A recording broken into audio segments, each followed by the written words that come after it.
Heyo, welcome to Omnibros Live on Wednesday. I'm OmniDog, and this is Comics Guide. What up, Comics Guide? Go. Happy Wednesday. Jesus. Yeah. I don't even. Yeah, Comics Guide has a problem. Let's start with that. Or let's start with Disney's problem. Oh my God. Wait, no, Yeah. before we do that, let's talk about, before we start ranting and raving, and I mean me when I say that, there's so much stuff here. Where's the, here it is. InStockTrades.com, where you can get your collected editions up to 50, 65, 38%, various percentages off. It varies depending on how they're feeling and your loyalty discount, which adds 2% to that. There's always, 2%. Always, at the end of every month, we give away a free gift card worth $50 of credit at InStockTrades.com. And that's at the end of every month, which is the last Monday. And $50 worth of books in the United States gets you free shipping, fabulous customer service, fabulous packaging. That's InStockTrades.com. There it is. I should have had that going. There's too much going on in this, running this show. It takes a DJ like Geo to run it. Yeah. Geo at this point is a master of his craft at this. Yeah. I mean, there's no way I can keep up with all this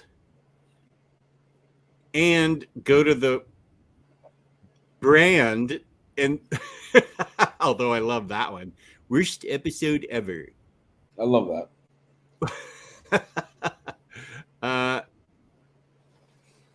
Checking IST damage section all day long is becoming an addiction. Speaking of addictions,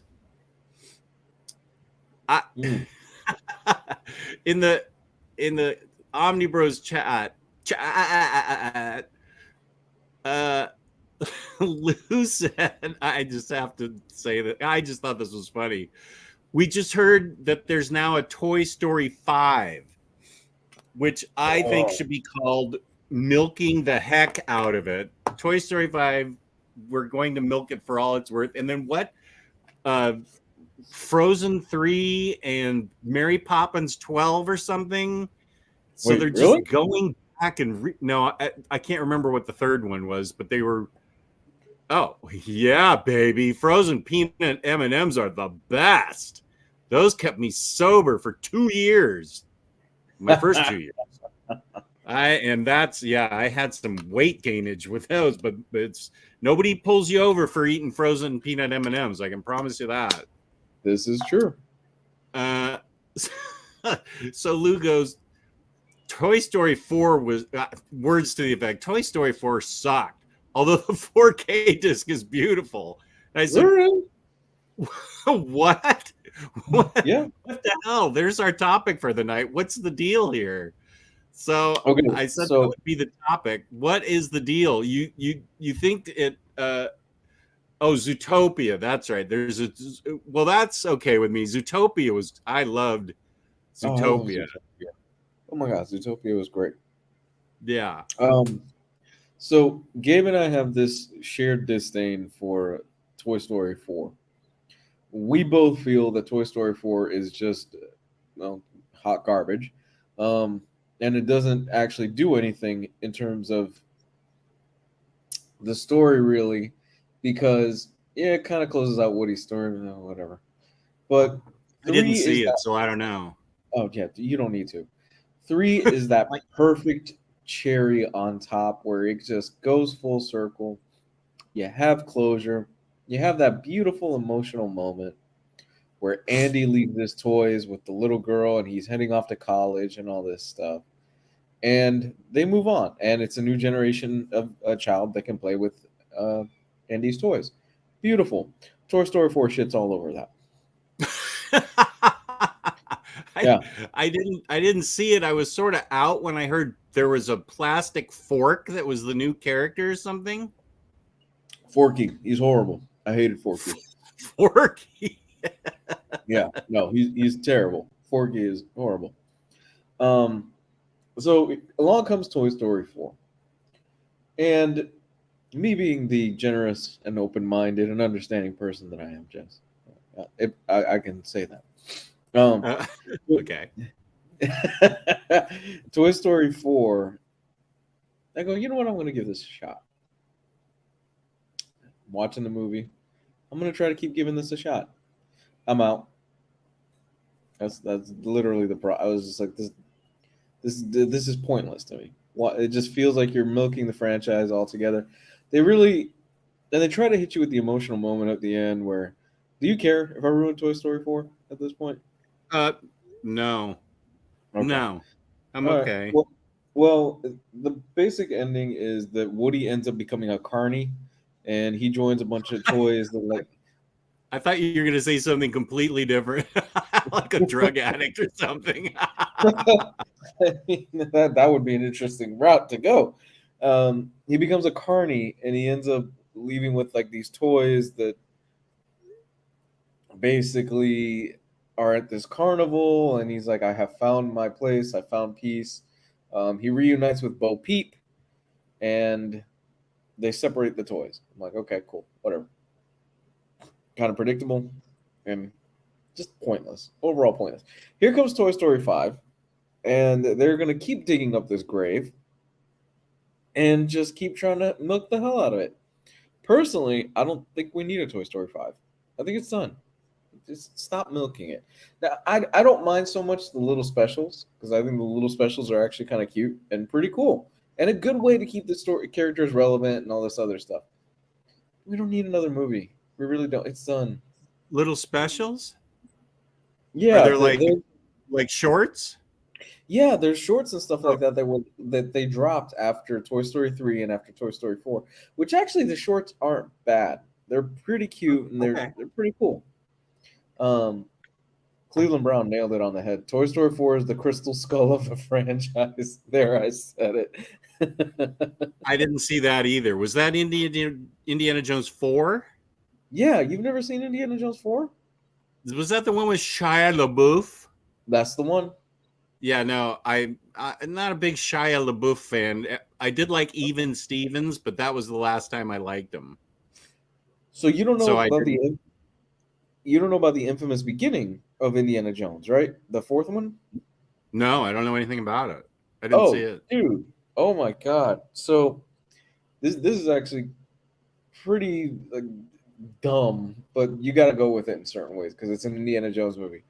The beginning of Indiana Jones 4 is Indy running away, and he ends up, I'm not kidding, he ends up in a nuclear field as a nuclear test is about to begin.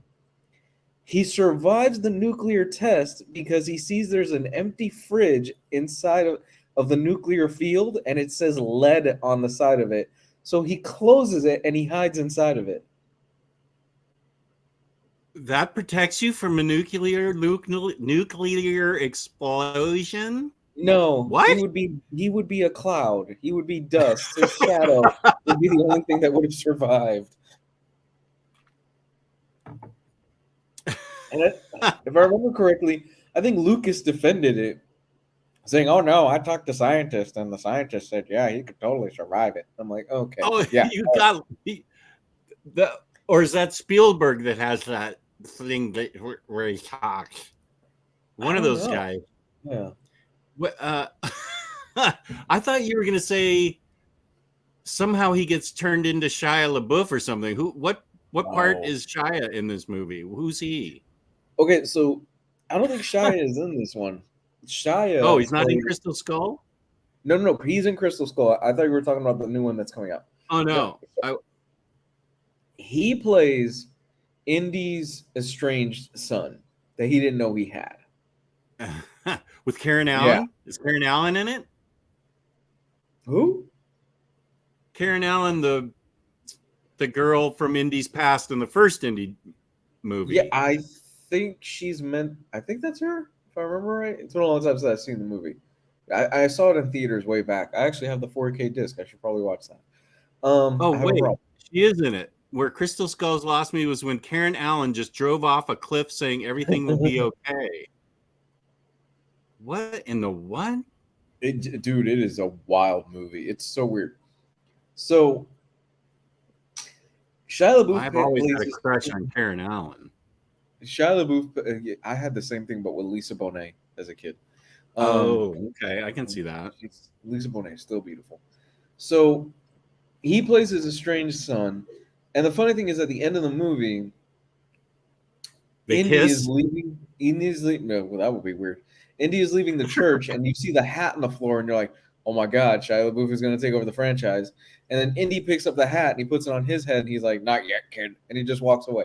So clearly, Shia LaBeouf was meant at some point to maybe lead this franchise, but then he went crazy for a few years. Okay. I thought I had heard about that. But wait, I want to get back to Toy Story 4. This comment from Jake. Bo Peep running an underground railroad to free toys was poor taste and a little tone deaf. I think that sounds really inappropriate. An underground railroad to free toys? How'd that make it past somebody? It wasn't exactly an underground railroad, but yeah, I get what he's Holy going. smoke. Wow. It's Toy Story. Yeah, Toy Story 4 is. I just think it's pointless. Here's a fun. Jake's on a roll. Toy Story 5 should just be Tyler and Jess opening toys on a live stream. I love that idea.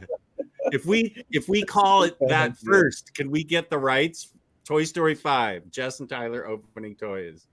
I don't think that's how it works. Oh, darn it. This is funny. I haven't seen this Martin Short sketch. You're a rat bastard, Charlie Brown. I saw a great I wanted to tell you about this because it's really funny. Yeah. Have you seen the Martin Short and Steve Martin Christmas Carol short? No, I haven't. It's so funny. Martin Short is Ebenezer Scrooge, and I don't want to spoil it for you because it's only 5 minutes long, but it is hilarious. Martin Short wakes up as Ebenezer Scrooge, and blasts open the doors to the courtyard below on Christmas Day. It's so funny what happens after that. Just Google it or YouTube it. Search it on YouTube. Mm-hmm. My daughter sent it to me a couple of weeks ago, and I almost got sick. I laughed so hard at it because Martin Short, Steve Martin's good, but Martin Short is just. I think he's almost my favorite comedic performer. Just he has such a rubber face, and he's got just such great timing and everything. I just love Martin Short. So sorry. No, I'm sorry. I was just going back to you're a rat bastard, Charlie Brown. Have you seen Only Murders in This Building? No, I know. I need to see that. Ooh, they are great in it. It's so good, and Selena Gomez is really good in it too. Oh, there's so much stuff. It's a fun series. What streaming service, channel, satellite? Where do I have to go? What is that on? Hulu. Oh, I have Hulu. Yeah, it's on Hulu. Upgraded Hulu. There's 3 seasons, it's 2, and they're going on the 3rd season. But it's a fun show. It's a fun whodunit murder mystery and stuff like that. And it's Martin Short and Steve Martin, so you're going to get some comedy in it. So it's a blast, honestly. I gotta see it. Okay, yeah, I gotta see your rat bastard, Charlie Brown. It's Spielberg with a lisp. Yeah, that's where I got it from. Howard Stern doing that impression. Now, what did Wookie Brown ask? No news yet, but I think it's inevitable. Wookie Brown, where did I miss you? Wookie Brown, where did I miss you? Oh. Anyone know if East of West hardcovers are getting reprinted? Then we go way down to Next to Maginot, who says, No news yet, but I think it's inevitable that they will within another year or two, if only as an omnibus. Mm. I don't know. I don't. Does Image really do omnis? I feel like if they reprint, unless they're, I feel like they're man, I'm having a hard time tonight. I feel like they're reprinting Lazarus books 1, 2, and 3, and then they solicited a fourth. I don't know what Hickman's position is. I know what Remender's position is on stuff. No, I'm never reprinting it. OmniDog reports that next day. Yes, I'm reprinting everything. I look like that's happened to you. That's happened to you quite a handful of times, unfortunately. Yes. No, I don't think Image really does that. I mean, the only thing that they really put in omnibus format, when I think about it, is the Kirkman stuff, and that stuff is always evergreen. Walking Dead, Invincible, those get the omnibus treatment. Oh, that's right. They get like hardcover compendiums have come out for Invincible, right? Yes. Well, for The Walking Dead, the omnibus they have is actually a beautiful oversized collector edition. Very nice hardcover with a lot of back matter and the covers and stuff like that. It's actually a really good way of reading it.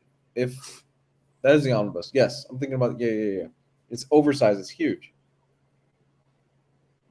Okay, and I know Invincible. So maybe Hickman will do the hardcover compendium route with East of West. Although I feel like that art is awfully strong and really needs that big size. Although if those compendiums are big, maybe that'll take care of it. I have Invincible in several places now. I've started shelving my DC Omnis here. And I have my absolute set up. That's as far as I've gotten, plus huge piles of books on the middle of the floor. YP knocks it out. Yeah, he hits it on the head. Walking Dead Omnibus is more of an absolute, I think. Yes, it is. Which is why it throws me off, because when I think about an absolute, I think massive tomb of a whole bunch of collected editions. But the Walking Dead omnibuses are only 24 issues, and they are more in the vein of what you would think about a DC Absolute edition. They're great, though, Jess. Another HBO Max show you might want to investigate before it possibly gets pulled. Oh, yeah. Was it you that told me about Tokyo Vice, or like 10 other people? I had heard that Tokyo Vice was really good. Michael Mann. I mean, Michael Mann's... Sorry, I keep talking over you. You're good. I've never watched Tokyo Vice. No. I've never watched Tokyo Vice. I've heard it's good though. It's Michael Mann. Yeah. Only Murders is top shelf. Season 3 is adding Paul Rudd and Meryl Streep. Only Murders in the Building should go to the top of your backlog. You can watch with the wife. Yeah. That and Ted Lasso. Yeah, and we've started watching not the inferior American version, but the far superior BBC version of Ghosts, which is hilarious. Do you know the premise? No, I've never heard of this series. It's so great.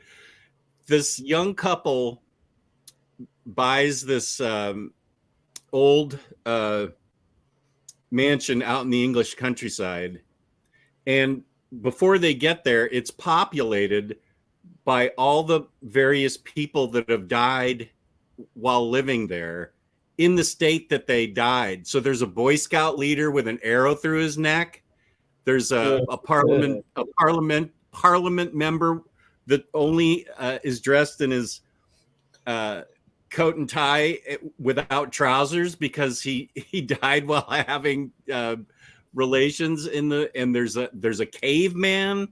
There's There's people from the 16th century, and it's really funny. It is hilarious. And when the wife and husband move in there, the ghosts are all aflutter because they're going to try and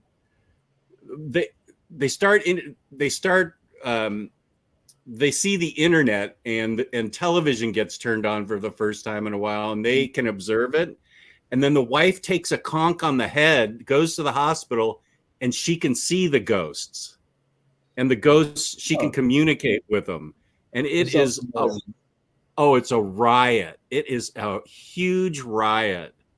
I love that show. Yeah, I'll definitely check it out. I'll check it out. I think you dig it. Oh, here's the most important news.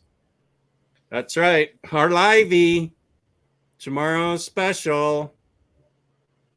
That's right. T-shirt guy, if you're in the crowd, you can have a free shot of my T-shirt. I think the best thing that show has done, the Harley Quinn show, is that they made Nightwing kind of a priss. Yeah.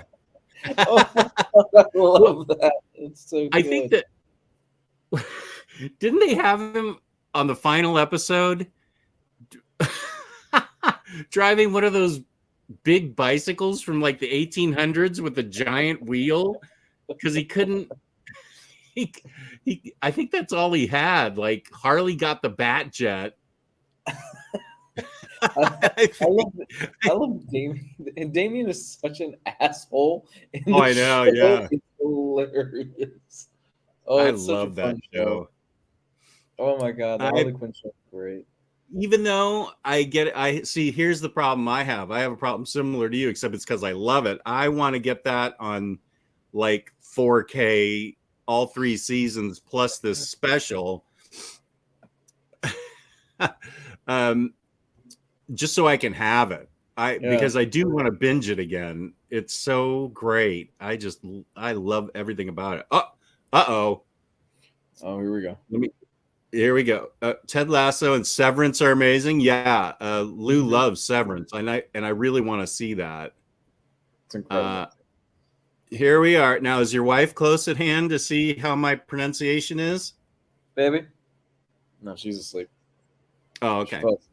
As the leading Hispanic voice in the comic book community, Rodimus Prime Rib always challenge. I'm the leading voice. Rodimus Prime Rib is my challenger. He always challenges me to read some Espanol that he has prepared days in advance. So let's see what he has to say. Saludos, Omni hermanos. Pregunta rápida: ¿Prefieres el huevo duro o blandito? ¿Y por qué la echan cebolla blanca al burrito de habichuelas en Taco Bell? Okay. Is this about our preferences at Taco Bell? Huevo is egg. There's a few questions that are being asked here. Okay. Hello, Omni. Well, actually, I shouldn't ruin it for you. Go ahead, take a crack at it. I knew it was hello, OmniBros. Take a crack at it. But egg. I know huevo is egg. Huevos is egg. Echen cebolla blanca, white cheese on your burrito de habichuelas. Holy smoke, habichuelas. What is? Wow, what a word. What is it? What's he asking here? Okay. Hello, OmniBros. Quick question. Do you prefer a soft egg or a hard egg? That's the first part. And why do they put cebolla, which is lettuce, white lettuce, in the bean burrito in Taco Bell? Oh. It's quite a few questions. Basically, do you like a hard-boiled egg or a soft egg? I like my eggs sunny side up, and also I like soft-boiled eggs.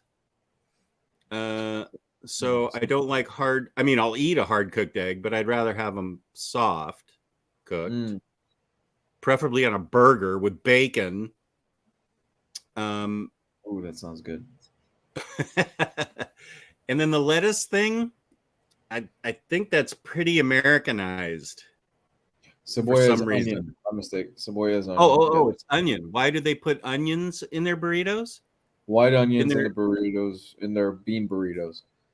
Oh, that's not a standard thing. Gee, Taco Bell isn't standard Mexican food? What? That can't be right. Yeah, blew my mind. I would guess because they think it tastes better. I like onions with beans, but I guess refried, if they're real refried beans, I guess they don't have onions in them though. I love refried beans. I don't know. That's a good question. Let me ask.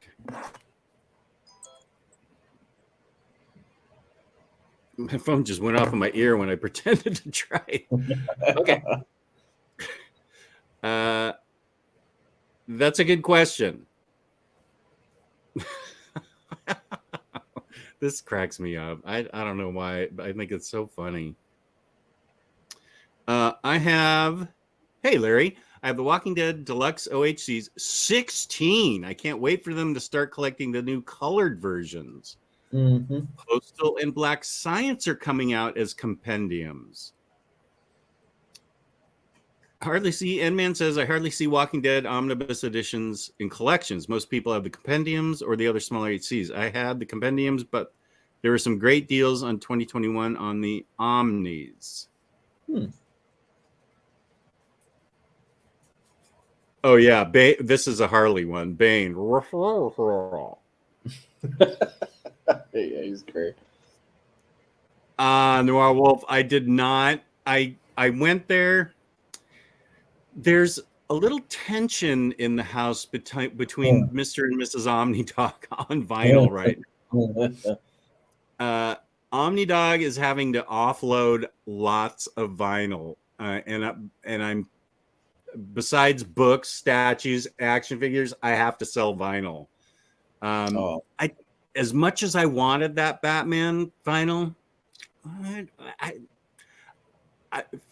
first of all, I have no hiding places anymore, to be honest with you.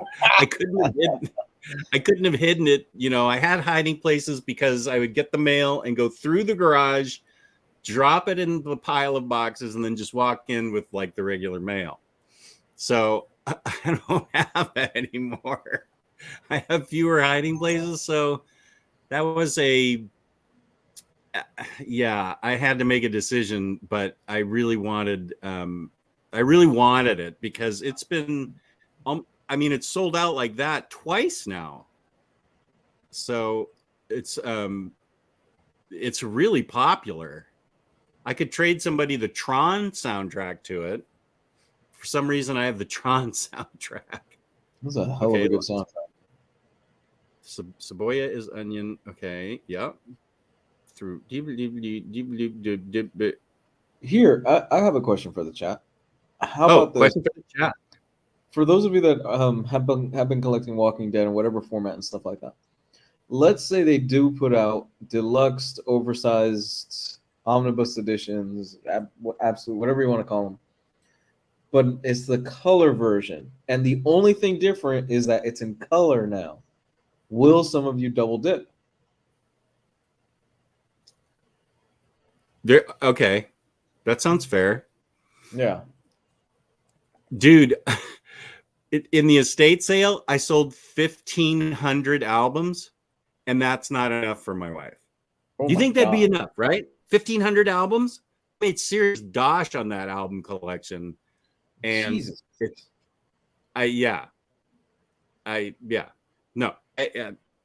Full disclosure, I had a lot of albums. I don't know any other way to say it. Yeah. I've always bought a lot of vinyl my whole life. I didn't do a video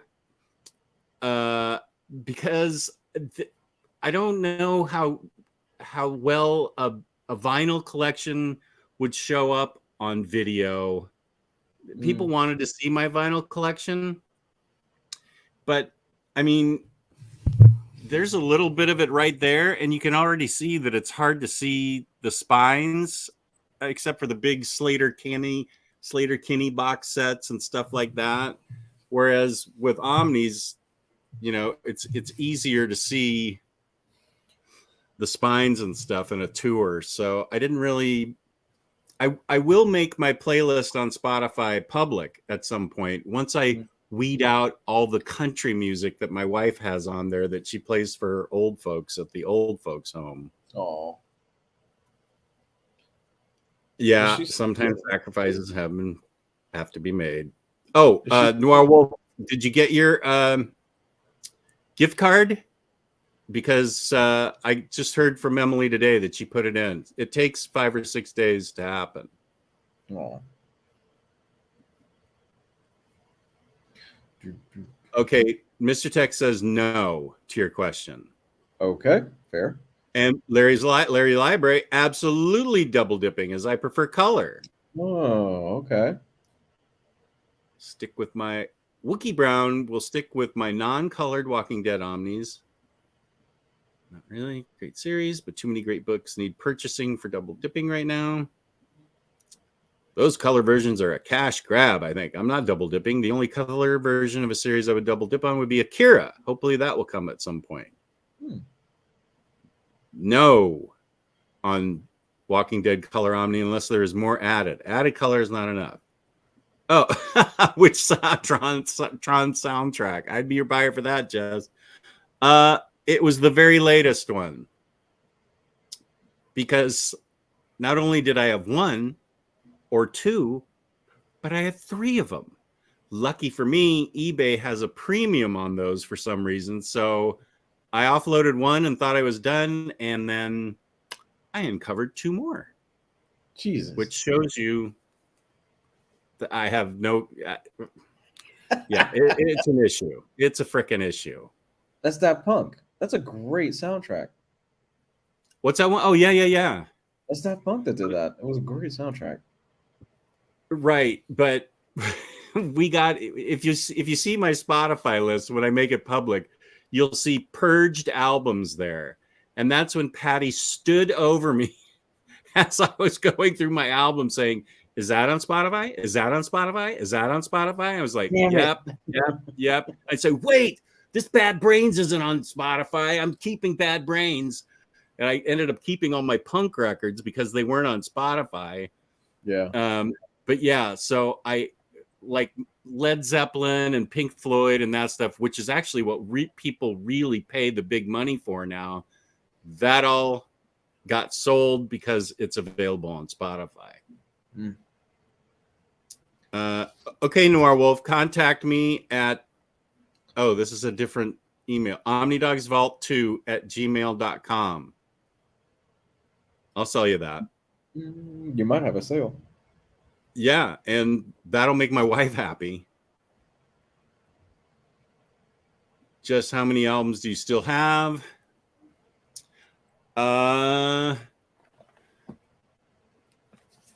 Honestly, I think I have about 500 still.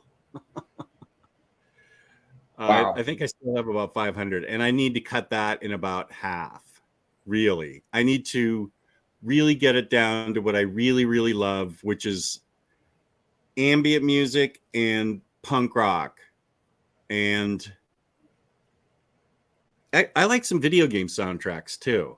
Like Stardew Valley, I really like that. I have not played the game. It's not my type of game, but it's my daughter's type of game. But that music's so good. Good. Glad you won. I'm hoping to do it Tuesday afternoon because that's when my wife's out of the house. Volunteering for 5 hours. So hopefully next Tuesday afternoon.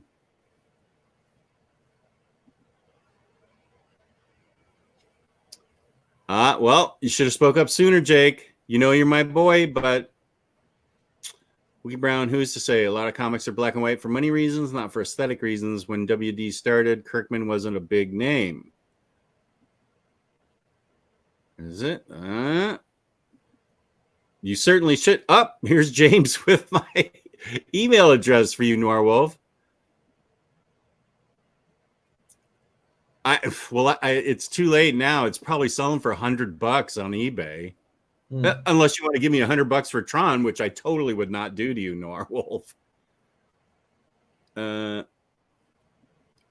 if Spotify goes out of business or just decides to take something offline? That is a good question, because I had a problem selling. I told Patty I had to hold on to my Neil Young albums because he took himself off Spotify. And Lou and I had talked about this because he knows Joe Rogan better than I do.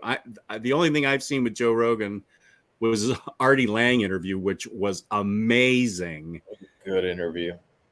But Neil Young apparently has some issue with Joe Rogan, and I don't want to get political, but he yanked his music off there. So I held on to all my Neil Young stuff. Oh, Two Cellos. I love Two Cellos too. I saw him in my favorite Glee episode where they did Smooth Criminal. That was awesome. What's up, Gabe? What up, Gabe? What's going on, guys? Are we talking about? We're talking about everything. High School right Musical now. movies Spotify now, or and music. What? Paddlefoot? What'd you say? I've never seen an episode of Glee in my life. That was the only episode I ever saw. Mm-hmm. And sadly, it was the actress that recently died. Well, not recently. I think it was 2020 or 2021 versus The Flash. And they were having a sing-off, and Two Cellos were ripping it in this music video for Smooth Criminal. It is an awesome video. Two cellos, these young guys, they play two cellos, and they were rocking it with Smooth Criminal. But I didn't understand the slushy to the face and all this other stuff, but I recognized the Flash, and I love that girl. So I'm sorry I don't know her name. Serious question from Next Imaginaut. Provided the money was there or the right investors could be courted, would you ever consider opening a small record store as a new retirement project? I could see it. My first love is you have to be around people, Jess. Forget it. And talk to people to their face and convince them to give you money for Thank your you for stuff. bringing me back to earth. Thank you for bringing me back to earth. No, there's no amount of money. Retail, no, forget it. I was going to say open a comic book store, and then I thought, forget that. No way, dude. It's retail. It's not a fantasy dream world like people think it is. It's literally retail. It's like, oh, here's a shipment. Oh, now I gotta go make a display. Oh God, this again. Come on, Gabe. You worked at a comic book shop. All you guys do is just sit around and read comic books all That's day. what everybody assumes. Yeah, that's not the fact. That's like sometimes working at a comic book store makes you not want to read comic books, but you're forced to, because you have to be in the know to be like, yeah, if you're gonna buy this book, you need to get this book, like for upsells and for questions and stuff like that. But it's legitimate. If you've ever worked in hell, which is what retail is, it's imagine just a bunch of comic book nerds complaining at you about stuff that's not your fault or your problem. Well, here's actually I can't believe that they did that with this costume with a character. Okay, it's one of those situations where you're just like, yeah, okay, cool. Like 12 times, and they keep talking to you. You're like, oh God, they're ruining Superman. There's 70 years of Superman comics that you can read before you get to this point. I think they should have cast China as Wonder Woman. I'm like, you're a disgusting human being. I don't care about your opinions. But do you want to buy this comic book for $5,000 that you've been talking to me about? Yeah. So sorry. Go ahead. The comic book market, though, I would think, has it? You've been out of the game for retail for about a year, 2 years now. Has it gotten better? You don't get the stereotypical, what you would think, nerds that would show up at a comic book store now. You get everybody now, basically, that shows up, right? What you really get is it's you get the hardcore comic book people, the people who just care about comics. They just want to read comics and talk comics and comics. And then you get the people who are wannabe investors, and they just come in, and you know that person is here because this book came out, and it's hot. and they're looking for that book. And then lost, brain dead, confused parents. That's what you get all day long. It's like the 3 types of comic book people that come to comic book stores. When I was at your store that time for the Adam Hughes and J. Scott Campbell signing, I thought the people were really pretty friendly and what am I trying to say? They were like, if somebody left the line, they'd say, no problem, I'll hold the line for you. And they'd go get a burrito or whatever and come back. They seemed to be very nice, but was that because those were your A-list customers? That's because it was a signing. So at a signing, it's the only people who are going to show up for the most part are people like you and me and, people who are, that's all comic book people. Like, those are people who are there because they love comics and they love that creator. And then you get some of the people mixed in who's like, I just want to get all these books signed because I'm going to flip them one day, which is fine. I don't care. But there's segmented people, but it's all for the love of comic books. So like at a signing, everybody's homeboy and backs you up. So it's like, hey, I'm going to go, because you've been in Torpedo. It's in the middle of a giant Walmart shopping center. So there's like food places and stuff like that all over the place. So somebody will go like, hey, I'm going to go get something to eat. And people, complete strangers, would give him money to go buy food and bring it back. Because it turns into a community, especially with Torpedo. Like, we did a really great job building like a community out here with these signings. So everybody's friends and stuff like that will come up. Like, hey, you're going to leave? Yeah, that's fine. I'll save your place. Things like that. Because those are the people who are not smelly, stinky fans, or people who are just there because they want to try and buy a big book and flip it, kind of thing. They're there for the love of it. Yeah. And those are the best. Mr. Texas, this is basically what I'm going to be doing for the next year. Being a small online vinyl store, I'm going to set up an account at Discogs and sell my albums there. Sounds like fun. Dude, on Whatnot. Do you get the annoying TikTokers and like the annoying people that just show up and film everything and just? You ever get those? Once or twice. We've had like Jim Mint have shown up there, and I've hung out with him there a few times. This was like 1 or 2 like Instagram account people that have been there. But it's also like at the same time, fuck TikTok people. We got rock stars on there on a regular basis because they're all John's friends. Like Nick Carter from the Backstreet Boys was there like all the time. All the other band members of System of a Down were there too. So yeah, no big deal. But yeah, we got the occasional like YouTuber guy or something like that would go in there and film stuff. And that's cool. That's cool. Marcelo, yeah. It's too people-y at record stores. It's too people-y everywhere. Is this real life people? Yes, I agree with you, Larry. Jake works in sales at high-end audio shop, and some vinyl people can be the worst. I think I have some questions for you, Jake, on something I can imagine buy. That some audio nerd going in there talking about like lag or something like that, and you're like, you want this Beatles album or not? Like, I don't know what you're talking about. If it's high-end audio and you get audio files in there, yeah, it's rough. Those people genuinely can hear the difference. I can't. I think I lost my hearing at a George Thorogood concert in 1982. But those people, like Ryan Sace, he's a real audiophile. He can tell the difference, and he sends me stuff all the time of $250,000 turntables and $500,000 amps and all this crazy money that's being dropped. And I bet vinyl snobs, I could totally see that. But I do have a couple of questions that I'll ask you, Jake, when we text. Those are the people that have like that little like brush on the edge of their needle when they put it on the record player, so it always collects the dust. Have you seen that? That's way old.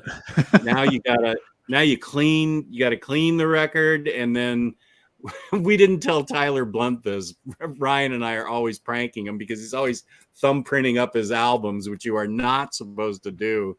But you're supposed to clean the needle with your amp turned off, because if you clean the stylus, with the amp on, it's going to blow out your speakers because you're brushing the stylus and it's going. So we had him do it, and he was really pissed. Did he blow out his speaker? He didn't, but it apparently made a racket that scared his daughter out of the room.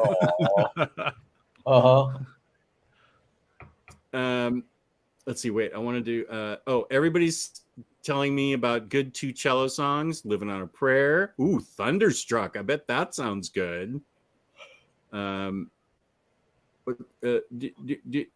Yeah, two cellos, great. Retail Hell. Saw a video of two cellos playing Back in Black at a live concert. Ooh, yeah, I'd be the comics Nazi. No comics for you. Oh, this is for real. I worked with a guy once at a comic book store, and he wanted to open up a shop that was like that, where you would go in, and he'd just sit there on a lawn chair, and he'd be like, "What do you want?" And he'd be like, "Squirrel Girl." I'd be like, "Get the fuck out of here." If he didn't like what you were looking for, you're like, "We don't have that shit here. Like, just go." Were you that guy that you were referencing? No, that was the guy I worked with. It was funny though. Do I know that guy? No, that was a different comic book store. Yeah. Oh, that would have been Jess. Can I get a Squirrel Girl number 1? Fuck off. What are you doing in my store? Get out of my store. I know a lot of LCSs I've been to have like half have a gaming area, and it does smell. And that's not a trope or a stereotype. Those areas do smell badly. Yeah. It's all the butt cracks. It is all the butt cracks. I have been collecting comics for 50 years and never been thinking about would they be worth anything. I would have bought spares instead. Amen. Back in the late 80s and the 90s, when I was playing comics, other customers were always friendly. The people who were not friendly were the occasional LCS owner or worker. I can see that. I've been into some. Yeah, but being friendly to one another is different than being friendly to somebody that you think, "Oh, I pay, so I can say whatever I want or disagree with whatever you have to say about things." Yeah, but I've been to Torpedo, and you guys were friendly when a customer walked in. I've been into plenty of comic stores where the guy's at the desk reading a comic never lifts his head up when you walk in. And you've got questions. And then when you go over to the counter to buy something, he's like, "Oh, yeah, I got to get up now." Like comic guy, freaking kids. I just wanted the Carly. Oh, you're gonna buy this crap? Oh, you like Daredevil? Oh my god, yeah, those are the worst. I've been to shops like that. Someone told me that before once. He's like, "You read this Daredevil crap?" I was like, "Yeah, man, it's great. It's Bendis." Actually, I think I was naming Kevin Smith. I think people really were just like, "Oh, Kevin Smith, gross." But man, dude, is Daredevil like that character who's had like probably like the most consistent, amazing runs? Yes, I think so. Yeah. I can't think of another character where it's just like a banger, like creator after banger creator, like forever. But he also seems like the one character that writers love to torture. They beat the shit out of Matt Murdock. Oh, dude, Matt Murdock's the worst. I would not want to be Matt Murdock, not because he's blind or anything like that, but because he's always getting stabbed and shanked and getting his head broken out, and just he was. Everybody loves not even just physically, but emotionally, he's been just through the ringer. Yeah, I'm surprised he doesn't have some kind of severe mental disorder or something. I mean, they addressed his depression in Mark Waid's run. But like worse than that, like I guess that's true to the character, but that's the kind of character that would just snap or something, or have some kind of weirder situation. But dude, it's the best characters, the best writers. Those are the best runs. It's been Daredevil since like consistently, like I think with Volume 2 once Kevin Smith joined. Yeah, you know who I would love to see take a crack at him is Tom King. I'd love to see Tom King do like a 12-issue mini-series of Daredevil because he's all about that crime stuff. He does really good crime books. And he knows how to torture a character too. Yeah, I think he really put Batman through the ringer. I think he'd write a badass. Greg Rucka's good at crime. Greg He'd be good Rucka. too. Greg Rucka has a hell of a Punisher run. Yeah, it's hard to find. Yeah, it's good stuff though. Wait, Yeah, okay, go ahead. Yeah, when you think about it, I think Gabe nailed it. Yeah, Daredevil probably has the most. There's been little hiccups here and there and stuff of varying quality. Shadowland. God, Shadowland. But for the most part, you look at the pedigree of writers that have written Daredevil, and it's top guys. And women, I like Ann Nocenti's run on it too. Especially the way she writes Typhoid Mary. I really like that. Yeah. The only Daredevil runs that were subpar was DJ Chichester's run in the mid 350s, signed by Alan Smithy. I get that one. Alan Smithy is who directors put on their movies when they know they're pieces of crap and they don't want anybody to know that they're responsible for them. And I think I like some of DJ Chichester stuff. There were some things in there that were good. He had some sweet spots, but yeah. I don't think I read DJ Chichester's at all. I've read a few issues of his stuff in that 350 range. And that's when he was in like the metal suit and like the Return of Elektra and stuff, I think. Oh wow, the metal suit, Jesus! Oh my gosh. Now I want to go back because I'm forgetting who Pete Burns is. This is back in the day when Pete Burns used to work there. Okay, so he must be a famous English rocker. Pete Burns. Mark T, help me out here. Who's Pete Burns? Because I think this is funny. People were terrified to ask for something he didn't like as he'd give you such a hard time. Get out of my store. Oh, Dead or Alive. Okay, that guy, yeah. Pete Burns from Dead or Alive, right. You spin me right round, baby, right round. Okay. I think, Pete Burns is an interesting guy. I think I heard him on Howard Stern once. Really? He may have transitioned, I think. Oh, wow.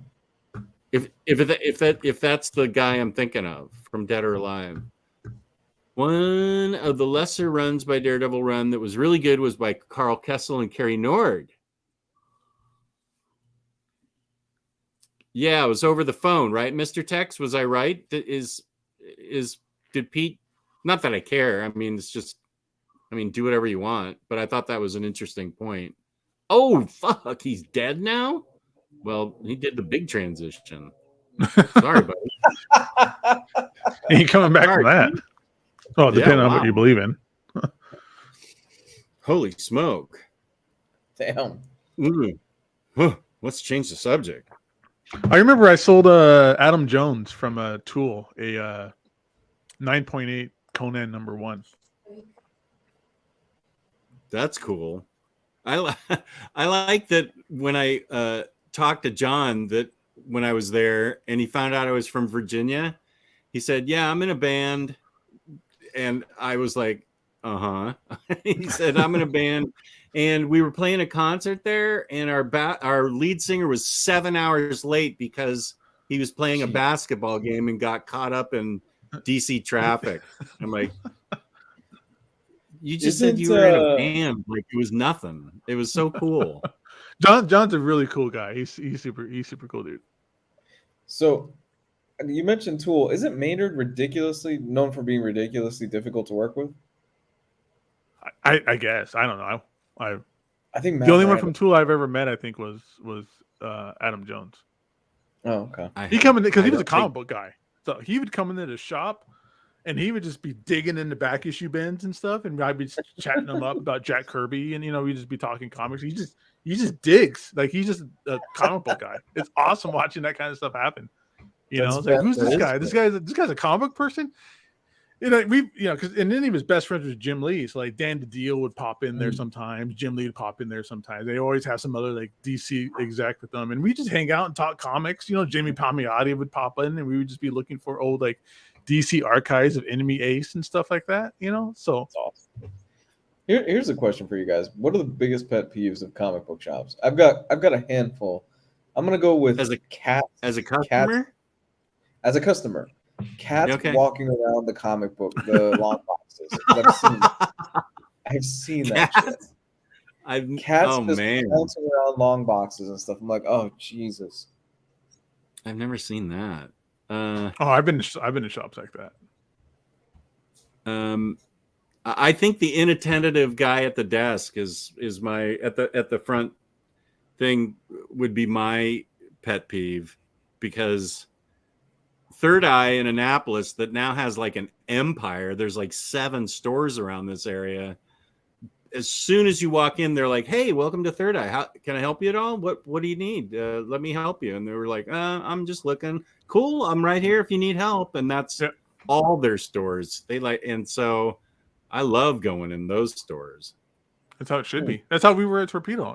Just hey, what's up, man? Hey, comics over here. Hardcovers are over there. There's the vault. Go and feel free to look around. Yeah, you chat it up with them. Because it's difficult going into like those kinds of stores. Yeah. You don't know the vibe. And then there's like a stigma, like Jess is saying, or even Lou, that there's always somebody there who doesn't really listen to you or talk, or they're rude or whatever. So you got to really open it up. Like, hey, motherfucker, what's up, man? You okay? You like nice X-Men t-shirt? Who's your favorite X-Men? And we would chat them up a little bit and send them on their way. Speaking of X-Men, I just uncovered this. I don't know how I got it. Oh, do you remember this? Dibs. Claim. Dibs. Dibs. Claim. Claim. Nice. Claim. I'll give you $5. $5? This is the best-selling comic of all time. Look at that hologram, everything. Isn't it interesting that's not been beat, that record? I think it's like 9 million, 8 million. I think 9 million was it. I think you're right. Jesus. I think I honestly don't know how I got it. I think it's awesome, Jess. I love it. Thank you. I want it. Ooh. That is cool. Yeah, that is cool. Oh, man. 3D. How about the person digging through long boxes but is going through them really slowly and is pulling out one comic at a time every time? And you want to get into that spot to start looking? Yep. That gets me at little comic shows, and I'm like ready to get into the Silver Age, and this guy's just like, dude, come on. I want to get some sugar and spike. What are you doing? Dig through it faster, man. Come on. I was at a comic book show this weekend, and I burned through like a box of comics. And I know what I'm looking for, or I know what will, kind of like, pop out at me and stuff. So I just dig through stuff. Oh, here's a very important question. Probably more for Lou, because I already ate all mine. Guys, what is the status of the incredible Girl Scout cookie hunt? I made my order Monday. My fatty side is so happy. How are you getting yours, Lou? I have not made a commitment to Girl Scouts just yet, but it will happen soon. I will be putting an order in it eventually.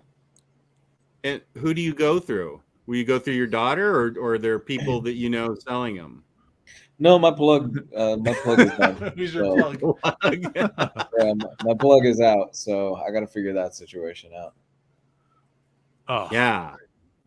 You got to roll up to like the nearest Walmart or something, and they'll sit there in the front. Oh yeah, or maybe kind of a dispensary. Yeah, but that would require me to go. That would require me to go to a Walmart. Well, just find out one nice Walmart where you don't have to go through like a gauntlet of homeless people to get to the front door.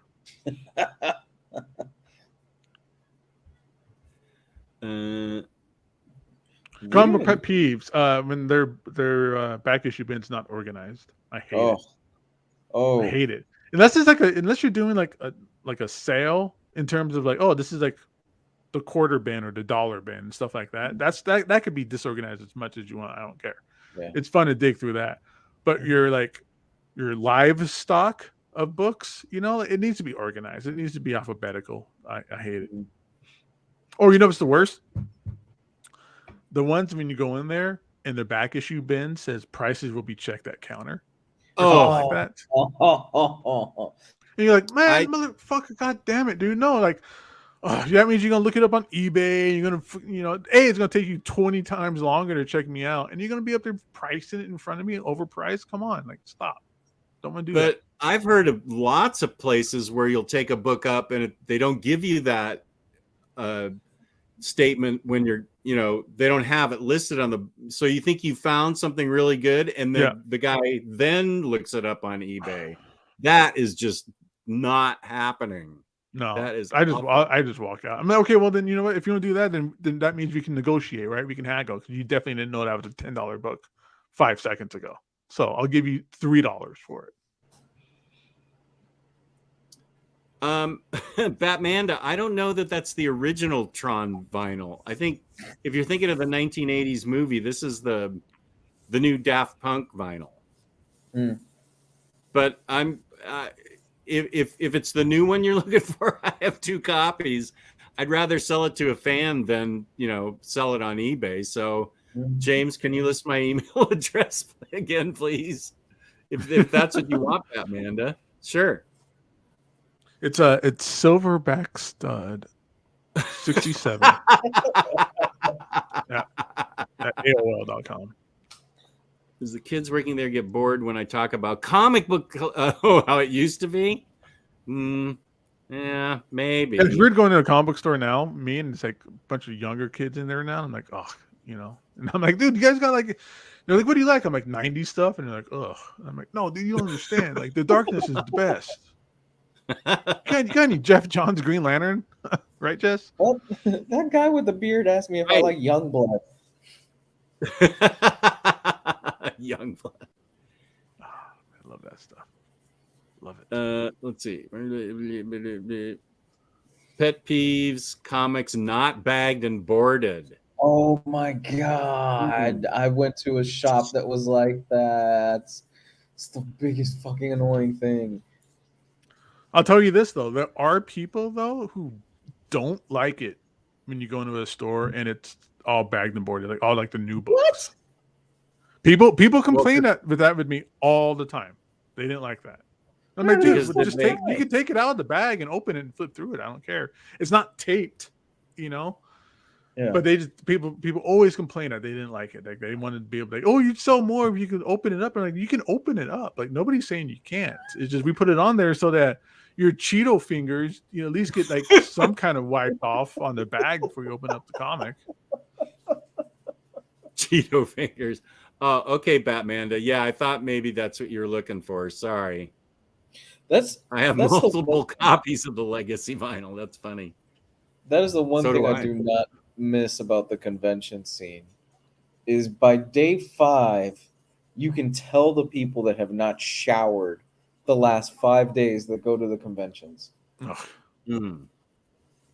there's always that time when you make that left turn down an aisle and you just walk into a wall of armpit stink. My wife is asking, why does it have to be? My wife is asking, why does it have to be a nerd and on top of that a nasty one? A nasty nerd? Yeah, like the ones that don't shower for 5 days at a convention. We're pretty cleaned up nerds. She's referencing more, the stereotype, because we do get those guys. If you've been to a convention, they're out there. Yeah. It's the same guy that you see like at the sandwich shop that looks like he hasn't washed in like 4 days. There's just those types of people out there. It's weird. I will say at Baltimore when I went there for the first time, because I remember going to cons back when I was a teenager and it was nothing but smelly people. And at Baltimore and Awesome Con, there were lots of women cosplay and not cosplaying, but there were families, lots of families. And I was shocked and just really pleased that there were so many young women and young families that were there besides the typical sweaty male guy that's there. Gabe, are you aware of the Witchblade Volume 3 Kickstarter? Oh, not only am I aware of it, I already backed it day one. I got an early bird discount on it. Nice. So hell yeah! But thanks for the heads up. I'm waiting, man. I want them to do another Darkness one.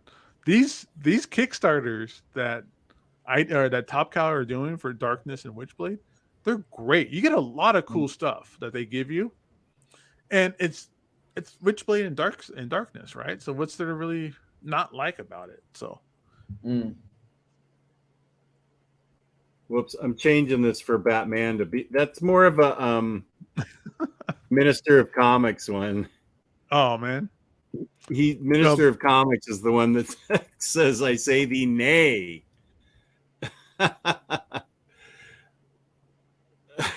That's a Minister of Comics reference. I don't think these guys have heard it. He's the one that popularized that. But I changed it for you, Batman. Dude, the big one is a Savage Dragon, but from the 90s. Authority, man. Oh, dude, I'm so excited. Authority has been is now like a popular thing. Who would have more even people are reading thought it? That would be something that they would. I mean, nothing else really surprised me as much as Authority did. I coincidentally, like about a month or so ago, sat down and read the two absolutes. And then they announced that the Authority came out. I was like, oh, sweet. I just read that. How fun. Nice. Yeah, I don't... Wait, here's Authority. You got the Omnibus right there. Yeah. I just reread the absolutes like a couple of months ago. Peace, Batman. I will say this, though. That book starts off like super, super high, and it takes a nosedive in the middle. YP nails this one because I've had this experience too, where you pull out one comic and then the whole rack explodes in front of you, and you've got 10 books. Yeah, long boxes so packed you struggle to flip through them without taking out the 10 issues first, and then where you might damage. Dude, I've been there. Oh my god! And then you mix them without the bag and board. Those boxes. Oh my god. I hate the ones who don't know how to grade. That's the worst too. Like I went to a comic book show this weekend. And it was a comic book show, but it was more of a card show. So there was a lot of like baseball cards and Pokemon cards, like graded Pokemon cards. I've never seen that before. I knew it was out there, but I've never seen it in real life yet. And it's really odd seeing Pokemon cards being graded and traded and sold for big money, like CGC books, right? Oh. And it smelled like hot dog water because everybody in there just stinks. And then all the comic book people that were there, like most of them just didn't know how to grade their book. So they would, or at least they didn't know how to price it. One way or the other, or maybe a little bit of both. Where they would have like a near mint price on a book that was just covered in spine ticks. I'm like, come on, dude. Like I'm not going to pay full price. I'm not paying near mint for VF minus kind of stuff. And that I hate that. That's the worst because I hate when because I'm pretty lenient and I'll pay the price. I'll pay top dollar for a near mint book, you know? Yeah. But when it's near mint price, but not near mint condition, I can't. I just said near mint condition on the show. Ew. Yeah. But it's not in good 9.6, 9.8 condition. I'm not going to go for it. I'm not paying top dollar. Speaking of very fine condition, I did watch the Baltimore Con video with house guest Omar, and it wasn't as intense as I was expecting, which is good, I guess. Dude, we almost came to blows. How did you not think that it was intense? Especially when he made that remark about the life-size Harley. That really pissed me off. I don't even want to repeat what he had to say about it. It was vintage, very fine condition. It's all right. You got back by calling him on the show in the middle of the night. Make him come on all drunk. On Monday? Yeah, when he was drunk. Almost giving out his name, his phone number on the air. That was the best. How does he not have a voicemail on his phone? Like, come on, you got the standard one? Yeah. Man, you're in IT. Here's a question for Gabe, but I think that I followed these, but I don't know if Gabe did. I followed all of these. Gabe, when it comes down to 90s comics, how about Vertigo, Paradox Press, and Helix? Vertigo, hell yeah. Helix, that's where Transmetropolitan started, so hell yeah. Never read anything from Paradox. I don't think I've even heard of that company before. I might have. That doesn't sound familiar. It was a DC imprint, and they put out crime novels under it. And I think they also put out these big Herkin books. Ooh, where are those? I think I got to find them. The big book of urban legends and the big book of losers and stuff like that. Paradox is the one that put out Road to Perdition and before it got turned into a movie, and Eastern what am I thinking of? Eastern Promises? Eastern wait, what was that? Okay, what was that Viggo Mortensen movie where he was the guy running American a Horror Story? No, no, he was running a coffee shop with his wife, trying to escape his life as a hitman. History of Violence. History of Violence, exactly. Those originated at Paradox Press and then got turned into movies. Never heard of them. I mean, I knew that Road to Perdition was a comic, and I knew History of Violence was, but I just never knew that was all from Paradox. But no, Yeah. Helix I loved because that's where Transmetropolitan came from. Absolutely, that's before that got merged into Vertigo, and then of course Vertigo was like when I was reading comics, I was a Marvel zombie, an Image. Mm-hmm. And outside of that, I didn't read anything DC that wasn't Batman or Vertigo.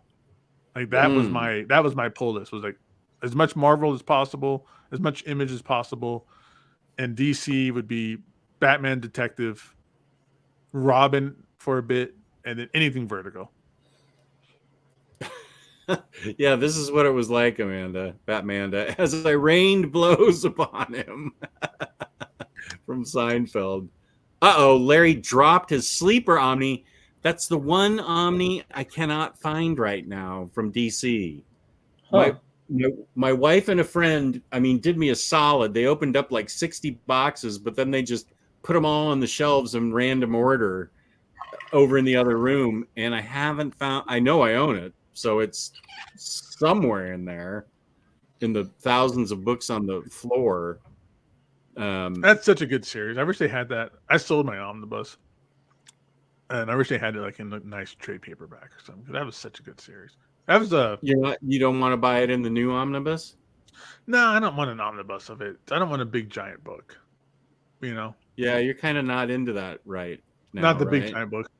And that was not that bad, but still. But that's such a good series. That was a Brubaker and Phillips for the first time, right? Yeah. Wildstorm's so underrated. If you look at Wildstorm's catalog of comics, they're so underrated. Like DC really, they did a good job buying out that company, especially all the Alan Moore books. Yeah, top 10. That just looking at my Astro City books, there's like 7 different imprints on the publishers. Started out at Homage, then I think it went to Wildstorm, then it was like Vertigo, then DC. There's tons of different publishers. Unpopular opinion, most DC fans are mostly Vertigo line fans. Okay. I'm kind of the opposite, where I make it a statement that I'm a Vertigo fan and not like a DC fan,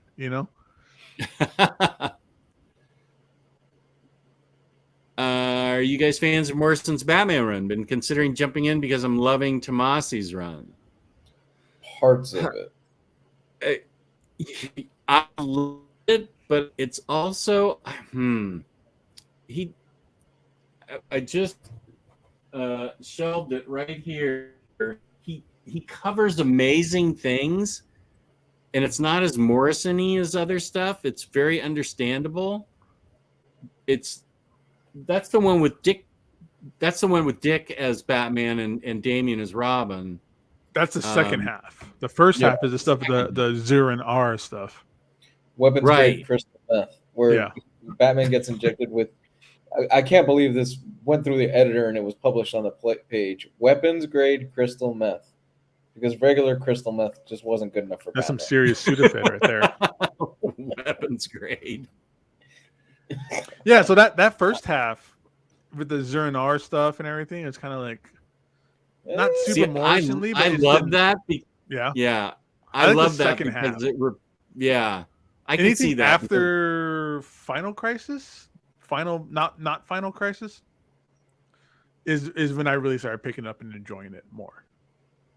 When it was like Dick as Batman, and then like the Damian stuff, and Batman Inc. and all that going on too.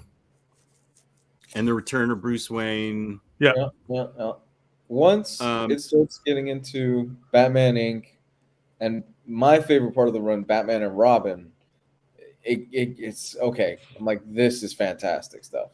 With Dick Grayson as Bats? Absolutely. Yeah, absolutely. I wanted it to keep going. I was like, fuck yeah, let's keep this train going. Yeah, 13 issues of Batman and Robin is way too short. I wanted that series to go on for so much longer. It was so good. I 100% agree with that.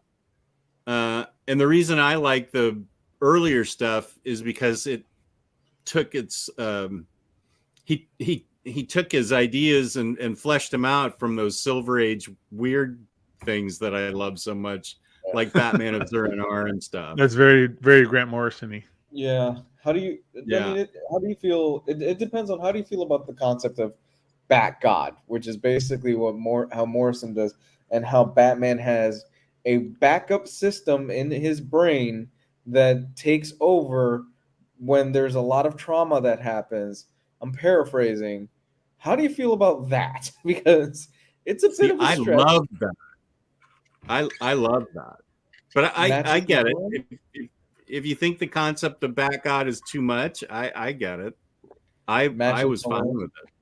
I like the Matches Malone is a guilty pleasure, but I like the second half more. I'll just say that. I'm with Gabe. I prefer the second half. I get it. I don't have anything against the first half. I just think I think it just escalated in that second half. Like he was doing new things after that Final Crisis stuff.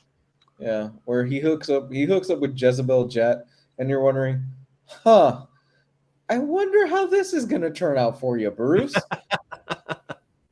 I forget when in Morrison's run does Final Crisis happen? It's when we lose Bruce in Final Crisis, right? Right. Yes. That's when Bruce gets killed, or he gets hit by the Omega beams. He gets stuck in time or whatever. Right. By Darkseid. So I forget where that happens within the Omnis. Like when does that part happen? Was it after Batman R.I.P.? Was it R.I.P. and then it went into Final Crisis? Someone in the chat's gonna know. From groundbreaking. Okay, wait. Now collecting the entirety of this epic saga. First week on blah blah blah blah. These blockbuster stories, including the now classic Batman and Son, Batman the Black Glove, and Batman R.I.P. So it must have been after Black Glove and before Batman R.I.P. I think it might be in the second omnibus then. Okay. I think it's the first two. Yeah, it's like the first omnibus and then like the second, like the first half of the second, and then that's when Final Crisis hits, I think. Someone's gonna know the spoilers, sorry. That was only 15 years ago. God, yeah. I remember when that was coming out. History of Violence, yeah. Thank you. Paradox also published the first DC manga. Okay. I don't know. I mean, I've heard that name. Is that the little dinosaur or something? No idea. Little dinosaur. I feel like Gon was like a little. Morrison's Batman run is a mess, as you need to read other stories in between to get the whole picture. If you're not going to be like that, wait, what happened there? Okay, yeah, because if Final Crisis informs some of it, then I can see why you would say that. I say I'm popular because somebody be a GL, WW, or Flash fan to dispute my opinion. Nobody's disputing your opinion here, Mr. Tex. Peace and love, man. What was his opinion? Did you guys see where apparently? Sorry. No, I'll just say his opinion was that all DC fans are Vertigo fans, really. Oh, we're getting Did a we see Green what? Lantern Corps omnibus. Are we getting a Green Lantern Corps omnibus? Is that what I just saw? 2 of them. Tomasi said there's gonna be 2 of them. Woo! Y'all don't And it's know. That's good stuff. And it's going to contain extra stuff that is not in my custom bound GLCs, which I have 4 of. It sounds like there's gonna be a lot of behind the scenes stuff, so be careful of that. Those people out there who hate the extras and omnibuses. Oh, you mean like scripts? Yeah, yeah. People complaining about the Miracle Man having too many backup material. But I think it's also going to be stuff that he wrote and that weren't. I think it's other stuff. What was it? I I don't put it have on the our tweet. Instagram. Oh, dang it! Okay. I was looking at something on eBay and I totally forgot, and I just passed it up. Yeah, Bendis did do a Batman run. I don't have my trades in front of me. It was Batman Universe. It was really good. And Tom that's King when did Tom King was up doing in the- Superman, right? Yeah, and Tom King flipped and did a Superman one that was also awesome. I need to read that, man. I need to check that out because Bendis on Batman was obvious, right? That was like a no-brainer, right? Yeah. But he ended up landing on the Superman JLA side of things.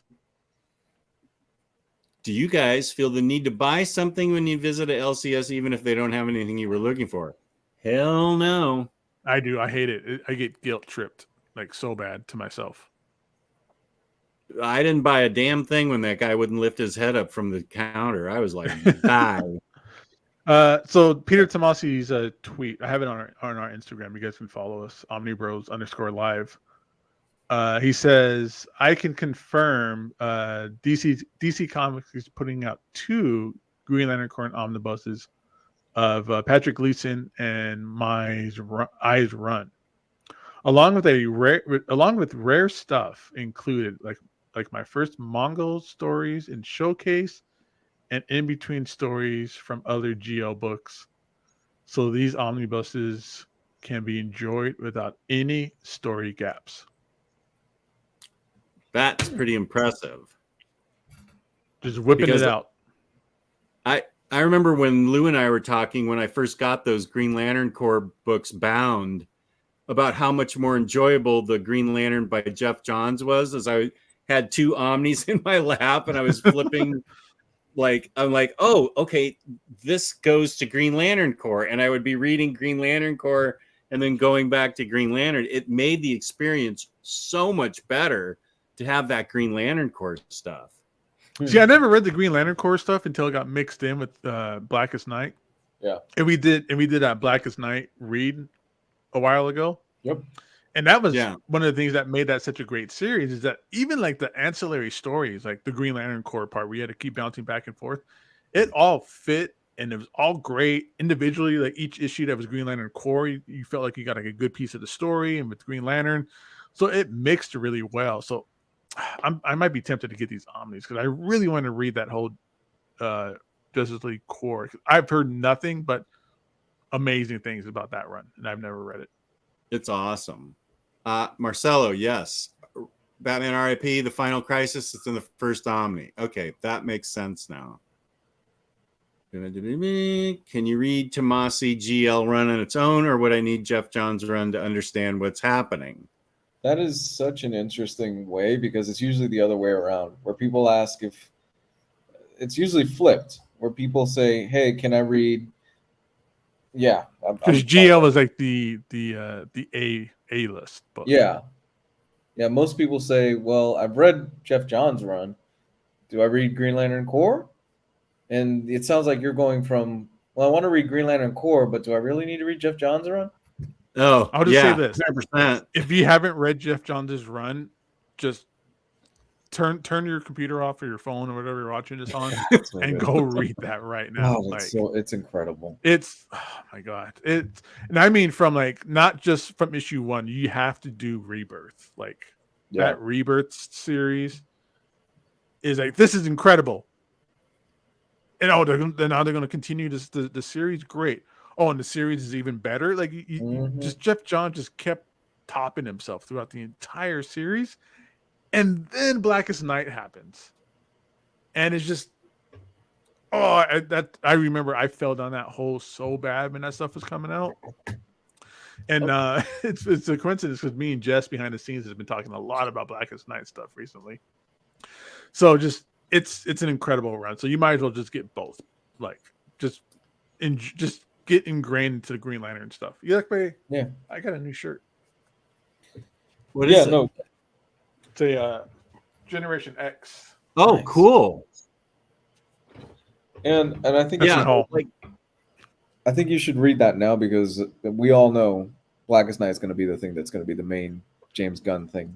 Are we saying it first here? Are we the ones that are saying it first here before the rest of the world thinks it? Put a pin in it. So. It's going to Blackest Night will be within the next, let's say 5 years. What do you think, Gabe? They'll do Blackest Night. If not this chapter 1, like Gods and Monsters stuff, then at least chapter 2, or for this first season, because the Green Lantern is going to be a series, right? Yeah. If it's not the first season, where the thing that they find or something that they discover, or if it's like a teaser like plug at the end, isn't like a black ring or something Blackest Night related, it's going to be season 2. Like I think if they don't do it the first season, it's going to be season 2, because Green Lantern is like. That's like the quintessential story of Green Lantern, like from beginning to end. Like if you've never read Green Lantern before 2006, whatever it was, you can just read that series and be a Green Lantern fan. Like you don't have to be from the Silver Age and read it from then, or even worry about any of that Silver Age stuff. All the most incredible stuff, let's say 90%, is going to be Jeff Johns' run through Green Lantern. It's the only necessary reading stuff, really, for Green Lantern. There's no bigger story. Like this is, because Marvel, they did Infinity Gauntlet, but they kind of weakened it. You know, I'm assuming, I don't know how movies are made, but I'm assuming it's because things like budgets and they don't have all the characters and stuff like that. They can't do it in space with Adam Warlock and Celestials and Galactus and make it that big. But I think DC can, and they can do Blackest Night as big as Infinity Gauntlet should have been. Blackest Night is huge. Yeah. Especially with things like the Anti-Monitor and Spectre show up and Necron and all that. Like it's just it's a great way to be able to just like introduce characters, you know, from the story and stuff like that. Do we get Sinestro this season? Yes, you have to. Oh, yeah. Do you have to get a Sinestro this season? I think so. I think. Okay. Good or bad?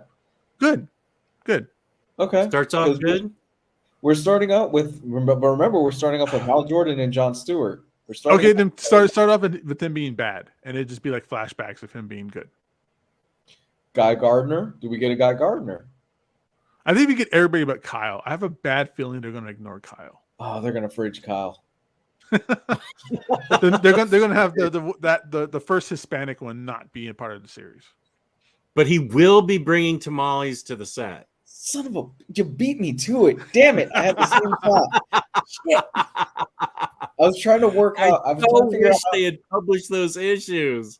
Fuck. I was trying to figure out how to work it in my head. I just couldn't get it out in time. That to me is just like that Mila Manara Spider-Woman cover that was like super controversial. Oh, yeah. And then Marvel blinked and like covered up her butt with like the logo or whatever, right? DC did the same thing. They should have just kept that tamale ones there. I would have. They flinched so many times on these covers. They flinch every time. Fucking Killing Joke, that Raphael Albuquerque. Yes, the Batgirl one. That's yes, badass. They flinched hard on that. I think there was another one too that they flinched on. They were never going to put it out, and then they were like, "Oh, we're going to change it." And then this. They should have just kept that tamale ones out there. I would have loved. I didn't have anything against it. I thought it was hilarious. Like that looked familiar. That I've been through that parking lot in space. You know, like you know, they're parked in front of a. They might be parked in a Walmart like parking lot, but they're going to give you a bag that's from the 99-cent store. You know, it's going to say 99-cent store on full of tamales. I walked through that parking lot. I've done that. I wasn't offended by it. I thought it was great, and I wish they would have kept it. And Jess, as our leading Hispanic, you know, host, you know. Would have been great to see him with a copy of it. Yeah. Peace and love. Paz y amor. If you're trying to do GL and GLC, read through alongside each other is a lot of jumping. No, it's not that bad. It's more like story arcs. You'll read a story arc, and then story arc in Green Lantern Corps helps flesh it out more and informs you more as to what it gives you a fuller picture. Yeah. So I mean, I did have both Omnis. I have 4 GLC custom bound, and then the 3 Jeff Johns ones, which are huge. And I was balancing them, but it was so good. And I was talking to Lou at the time. I feel like this was 2017 when I had them done. And it just made it so much better. But it's more like story arcs in Green Lantern, and then you'll go to the story arc in Green Lantern Corps. It won't be hard for you to figure out, especially because I had mine mapped perfectly. So I don't know how DC's going to do it, but I assume if Tomasi's... You don't have the first Mongol story. Well, no, that's true. I don't. So there may be some double dipping for me. The first appearance of Mongol was one that I was looking for as like a spec book. So yeah, no, Craig, you'll be fine. Maybe put them on a table, and it's really fun. So it's not a chore. It's like, oh, okay, now this is what happens, and it informs the Green Lantern Corps run, and then you go back to Green Lantern, and you don't have to if you don't want to. But it made it so much better. It was so interesting. So there's going to be what? There's going to be moments where you're going to be reading it and you're going to want to go, fuck, do I have to go back to Green Lantern Corps? And then once you finish Green Lantern Corps, you're going to go, fuck, do I have to go to the main Green Lantern run? Because they both hit their stride so well.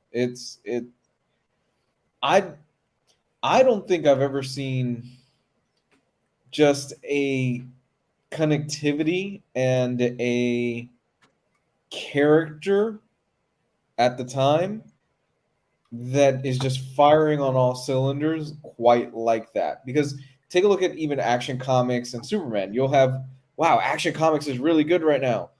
Superman is okay. It's an okay run, or vice versa. It's very rare you get, dude, both of these you need to pick up. They are fucking kicking ass. Yeah. I totally agree. Yeah. Because even like Spider-Man books were like that. Where you're like, Amazing's the only one to really read. Yeah. And not the 6 others. The 6 others. That's the truth. Guys, I got to bow out, though. All right, bud. All right. Love you guys. Have a good night, everybody. Where can they find you on the internet? Comics Guide 101 on Twitter and Comics Guide 101 on YouTube. So have a good night, everybody. See you. All right. Peace and love, dude. Peace. Let's see. Oh, Craig has a question, and you can answer this, Gabe, because I custom bound the entire thing. I had a long box full of every Blackest Night and its tie-in and everything, and I had them custom bound. So I haven't read the Blackest Night omnibus. Or are there 2 Blackest Night omnis? No, there's only one, because that thing's a beast. Like the Blackest Night omnibus has everything. Yeah. It's like 1,500 pages, right? Yeah, it has all the tie-ins and everything like that. So, I mean, yeah, I would think the omnibus is worth it if you want to get everything. Like, yeah, if you want, because it spreads out everywhere. There's like a Wonder Woman storyline, there's a Flash storyline, there's a Superman storyline, there's a Batman storyline. Like, there's a Legion of Superhero storyline. Like, every DC title broke off into like 2, maybe 3 issues of like a Blackest Night tie-in. So you're getting a ton of material. So it's worth it for that if you want absolutely everything. Or you can probably just get along with just getting whatever collected edition there is that collects the Blackest Night, Green Lantern, and Green Lantern Corps issues. But which is the main storyline. But I think Gabe and I also feel like this is like the strongest event because of the tie-ins. All the tie-ins were really well done. And a lot of times events and their tie-ins, the tie-ins are not that great or they're not important. But the tie-ins are really important in this storyline and they're really good. Mm-hmm. So it may be the most giganticest thing you've ever bought, but it's definitely worth getting. Yeah, it's all emotion. It's a lot of sad stories. It's a lot of just people connecting with loved ones that they missed and stuff like that. It's really great. Oh, good. Got 3 Johns. Now you can enjoy that by itself and then just reread it again when the core books come out. Or just read it and then read the core books when that comes out. You kind of will fill the gaps in your head anyways or something. Yeah. Man, you guys don't make me buy an omnibus again. I want to read that Green Lantern Corps. Maybe I'll just get the singles. I don't know.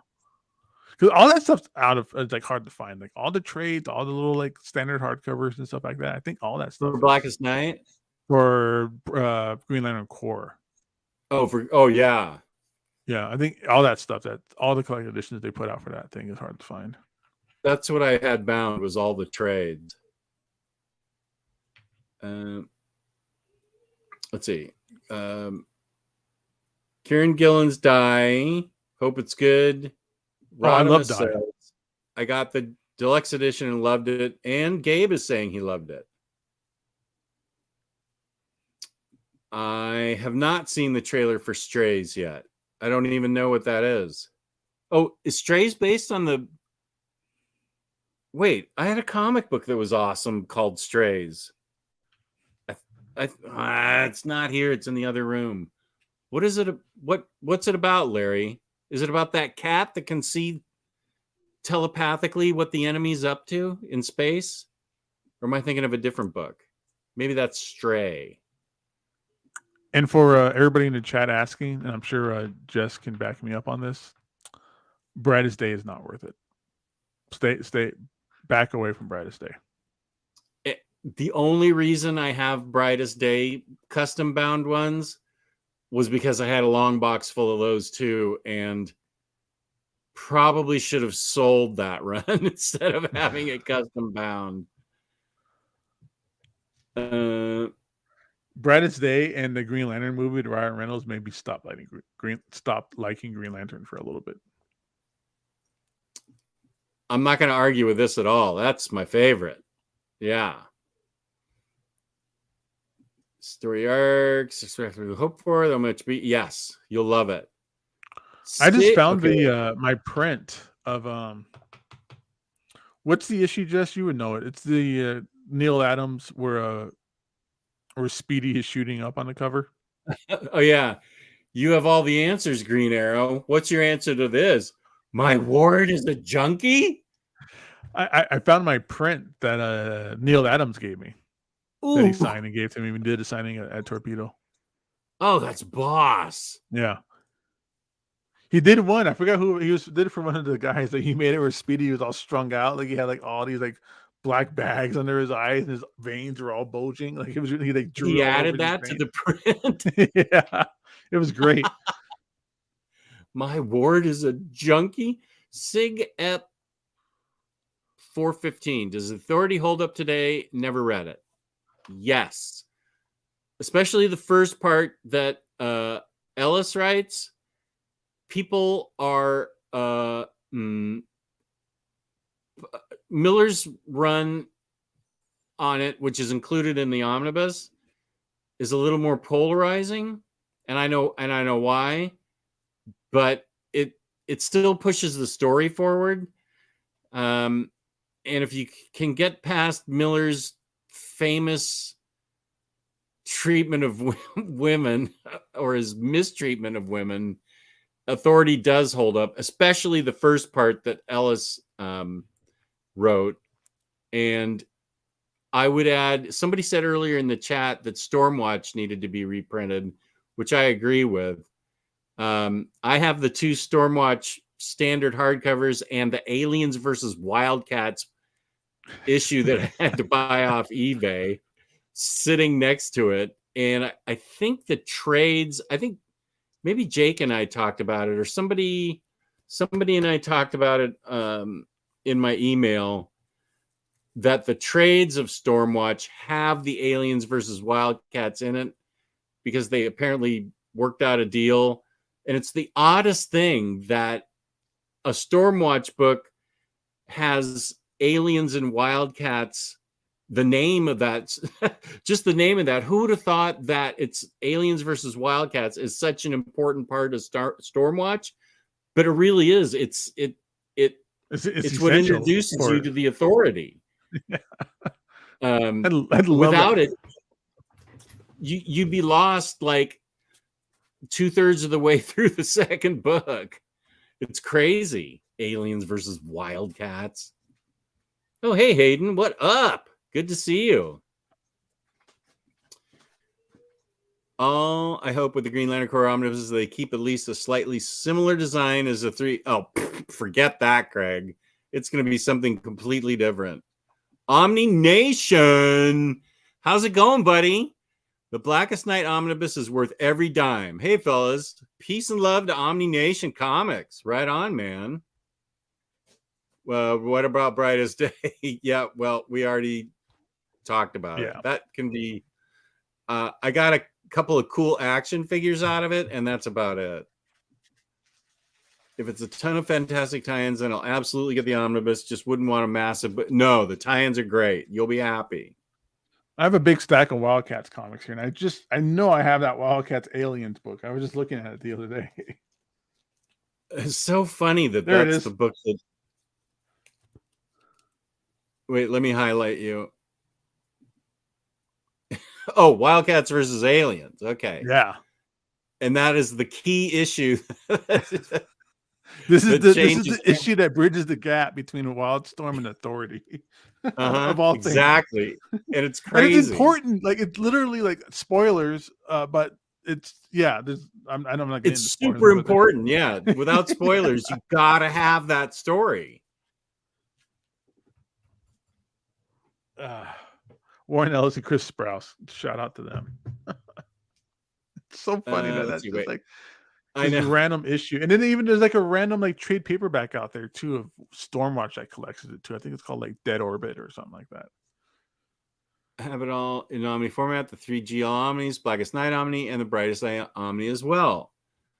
Also, no. Are you asking? I'd like to know about Brightest Night. I mean, you can get it and read it, but the problem is it came after Blackest Night, which was amazing. Maybe Brightest Day could have been good on its own if it hadn't followed the great Blackest Night. I'm not even sure about that, though. The problem with Brightest Day is I was reading it when it was coming out in singles. It came out every week. It was a weekly issue, and nothing happened for issues and issues and issues. For probably like nothing really major or like story driven change or that moved the story along for like 5 or 6 issues at a time. And it was just daunting. And then at the end, it was just like, oh, okay, cool. Right on. Whatever. It's literally it was just a thud at the end. Yeah. Have you all read Lazarus? Yeah. It's in my top 10, 12, 13, 17 comics. You 100% need to get Lazarus. It is amazing. I bet if James Abel is still here, I bet there's a review in my library about Lazarus. James, if you're still out there, maybe you can hook Natural Bridge up with the link to that. Because I don't know. I think I'm missing volume 3. I have 1 and 2 that I bought from Greg Rucka directly at a MegaCon, and he signed them for me. Oh, 2 signed? Mm-hmm. You could get about $500 for that on eBay, I bet.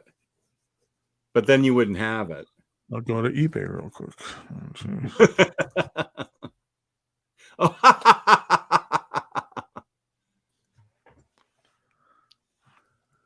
Oh, okay. Strays is Will Forte and Will Ferrell dog movie, R-rated. Dogs get revenge on a shitty owner. Hilarious trailer. Huh. Oh, that's right there with the cocaine bear. We saw that. I forget. My daughter was over watching football with us last Sunday, and my wife had no idea about Cocaine Bear. And Kelly and I were cracking up at it. And my wife came in and had so many questions about it, and we can't wait to see it. Yeah, Cocaine Bear. I might have to go go to the theater to see that. That'd be fun. JL New 52 Volume 2 is almost as thick as the Blackest Night Omni. Do I have Justice League up yet? No, I don't. Do I? No, I don't. That Catwoman's pretty thick looking back there too. Jeez. This one? Yeah. Books of Magic, I have 1 and 2. They're way thick. How am I not finding book 3? Look, they're all this size. I haven't found book 3, and I know I have it. I just don't know where it is in this maze of books. Here's a question for you. Gabe, do you think the Ion series will be in the Green Lantern Corps Omnis or issues 1 through 3, not by Tomasi and Gleason? Jess, did you include these in your customs? I believe I did. I have them right here. Let me go get them. Where are you?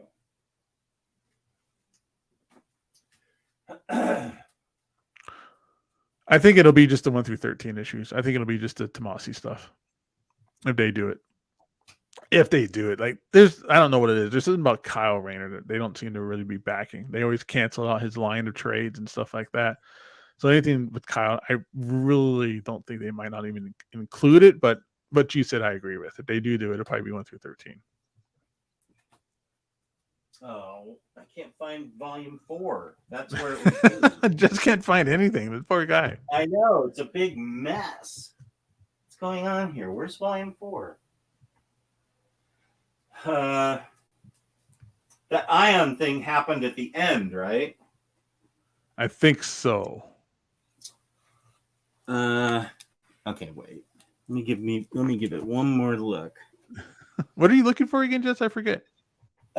If I have Ion in volume 4. You're looking for your customs. Yeah. Okay. Yeah, I'm almost positive that I do, because that was like a last minute addition as suggested by the guy that was custom binding my books.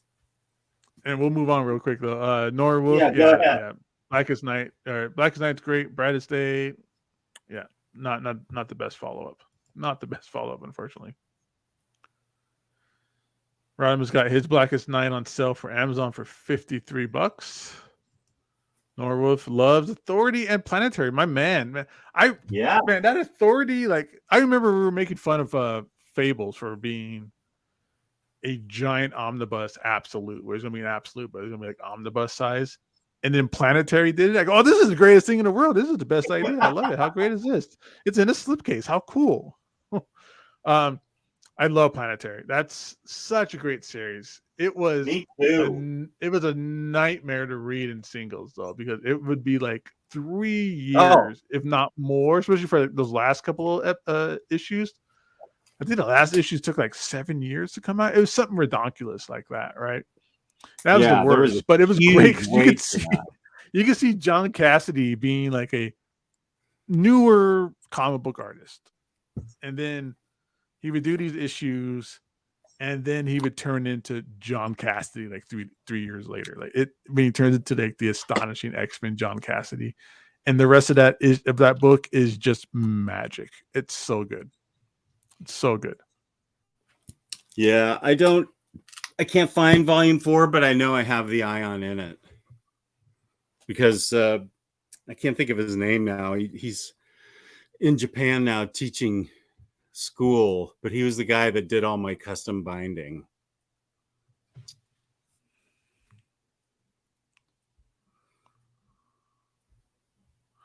For Authority, I agree with you. Just that the Warren Ellis stuff is fantastic, because I just read it recently. And then the first story arc of Mark Miller stuff. And after that, it takes like a really big dip. It was like the team changes.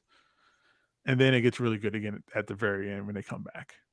Yeah, I think that's right. It's just what he does to the women in the middle of that.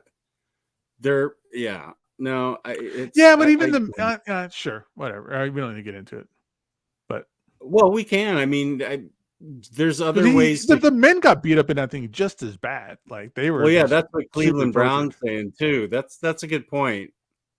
Yeah, that's a good point. Well, no, Apollo got raped by. That was the whole thing that was the big thing about Mark Miller's run, was that one guy raped Apollo, and then Midnighter got revenge back on him a couple issues later, and it was like the most amazing thing ever, right? That was the big thing about the Mark Miller run, because it was basically the Justice League raping the Avengers, right? Yeah. Or did I get that backwards? Either way, it's the Avengers and JLA, like, you know, tearing everybody apart, right? Yeah. But yeah, I get it. They did some real nasty stuff with the women, but I think it was fair on both ends. That's a good point. Yeah. Mr. Tex, no, Peter Milligan did the first 4 trades, and then, which I thought were really good. I had it custom bound. And then Charles Soule did the last, what did it go? Yeah, I think it went 7 volumes. He did, I think maybe Soule did 4, 5, and 6. I don't know. I have to go off screen and get my Red Lantern, but it was split between Milligan and Soule, and it was great because that was when. Oh, that's when they had Kara. They had Supergirl become a Red Lantern. That was so great. Or even when Guy Gardner was a Red Lantern for a little bit. Oh yeah, he was leading the team for a while. Red Lantern. Yeah. Yeah. I loved Bleeze. I have a statue of her. She's so great. I told you to get her first appearance. Bleeze's? Yeah. Oh my God. If she appears in a movie, I don't know what I would do. Yes, I recommended both of those, Authority and Planetary, long ago. Those are so great. Thank you, Nara Wolf. I am probably the only one who did not think that Green Lantern movie was not that bad, and I really enjoyed Daredevil with Ben Affleck. How did you feel about Elektra with Jennifer Garner? I like Daredevil too with Ben Affleck. Except for that part when they're just fighting and doing backflips in the playground. I'm like, Matt, you're supposed to be blind, but you're doing backflips on a teeter-totter? T-Lar Bloom is in the chat. What up? Oh, that was 10 minutes ago. He's probably gone now. He's probably got another giant box of toys to bring back into the house. There it is, James. Yes. Thank you, buddy. Omnidog. Oh, I was root beer reviews back then. Lazarus. Yeah. Thank you, That buddy. did not get a root beer bath. No, it did not. Lazarus is fantastic. Totally right. Really happy they are reprinting all of Wade's DD Omnis and Brubaker's last 2 Cap Omnis. Yeah. Oh, are they? I didn't see that. I can go for those Mark Wade ones again. Yeah. Ion would be in volume 1, I believe. Well, let me look at my mapping. Green Lantern Corps Recharge 1 through 5, Green Lantern Corps 1 through 19. Oh, Ion 1 through 12. You're right, buddy. It's in this book. It's thank you. It comes right after Green Lantern Corps 1 through 19, Ion 1 through 12. Thanks, N-Man 40. There you go. 100%. Good help. Yeah. Very cool.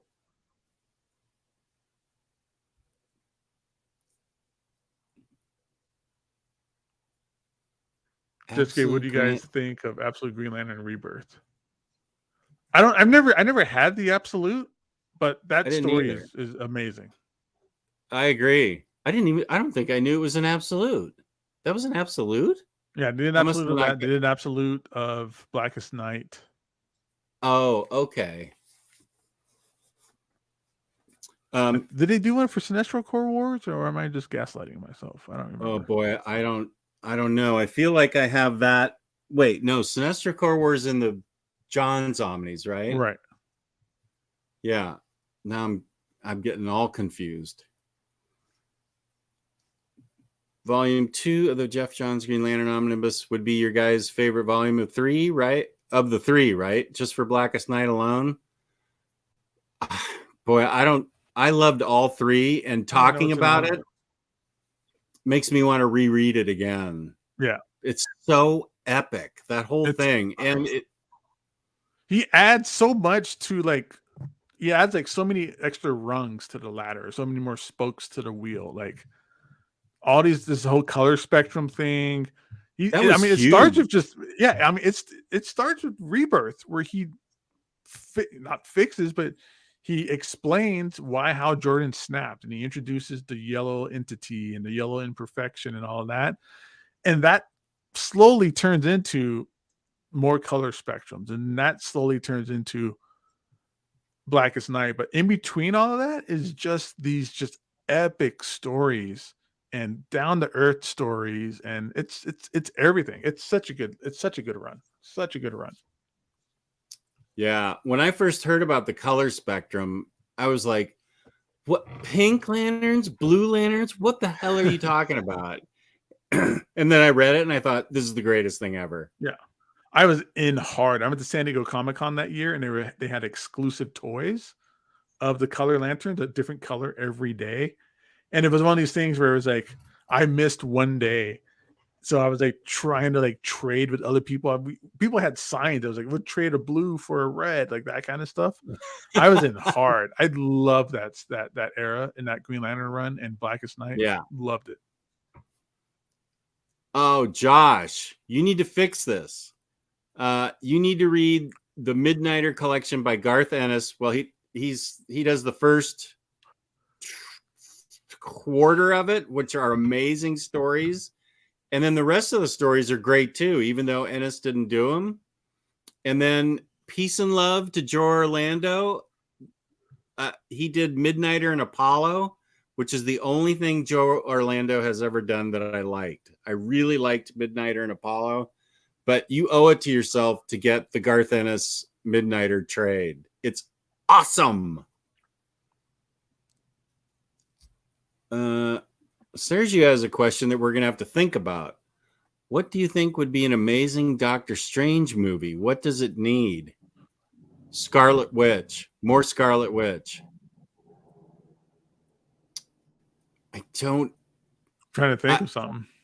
Well, if they could... I really love how they have... I love Jason Aaron's run. If they could include some of those things in a Doctor Strange movie, I would think that would be good. The whole thing where the more magic he uses, the more it takes away from his life. Like there's like a payment involved kind of thing, and what that creates. Yeah. And then Zelma is in there, and she ends up being a big important part.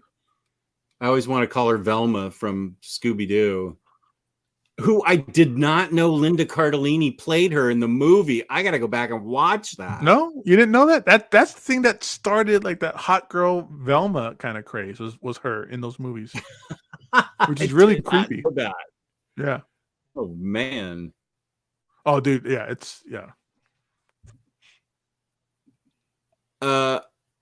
Was it not an Authority story that broke the friendship of Miller and Morrison? You probably know more about this since you know comic book gossip. What ended up causing the rift between those two? I don't know anything about that. This might be the first time I heard of it. Oh yeah. Well, they were on a Simpsons episode together way back when they were still friends, which is really funny to think about. But yes, something caused the rift between them. Does somebody in the audience know? Affleck Dee Dee was just okay. Didn't hate it.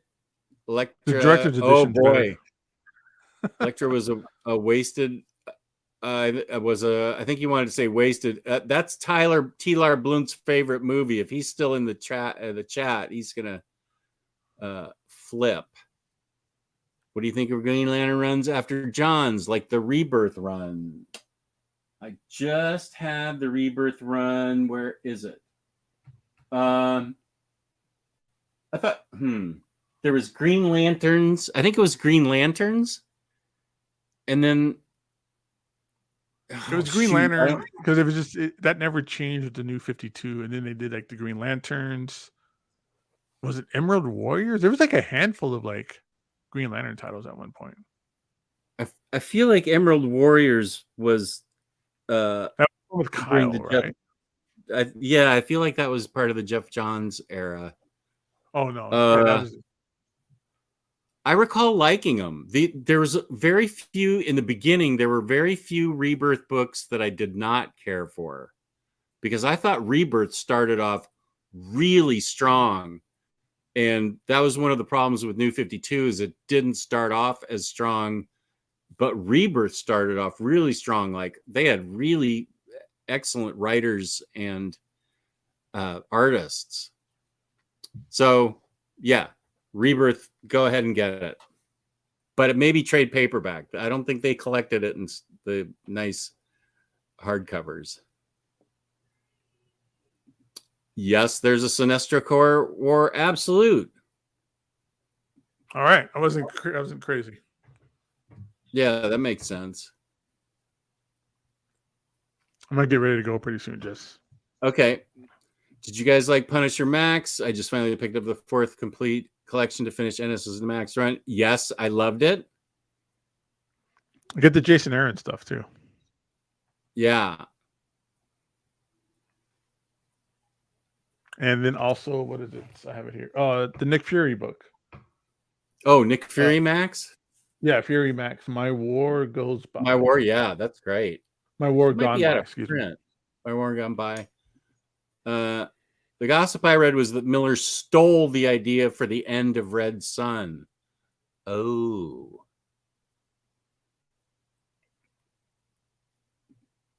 Okay, they did a Hal Jordan and the Green Lantern Corps run, and then Green Lanterns. I remember liking both. Okay, well, we're out of questions right now, so maybe this is the time. Sounds good. Have fun. What a good time. Yeah, I love it. Thanks, everybody, for hanging out with us. Yeah, great this questions. was great. Yeah, I have 3 Tom King Batmans with white spines and then 3 Tom King Batmans with black spines. Well, remember how it was to try and get the Justice League series, New 52, all going? It was like an omnibus and then like a bunch of trades and then an absolute and then another omnibus and a bunch of Dark trades. Side War Omni. Yeah, that was crazy. I gave up. I just kept my standard hardcovers until the Omnis came out. Hey, I'm gonna jump out right now, Jess. I'm out of here. Okay. I got. Okay. Thanks. Have a good night. Okay. Bye, dude. You can find him on Gabe Loves 90s Comics on Instagram. You have to. It's probably okay.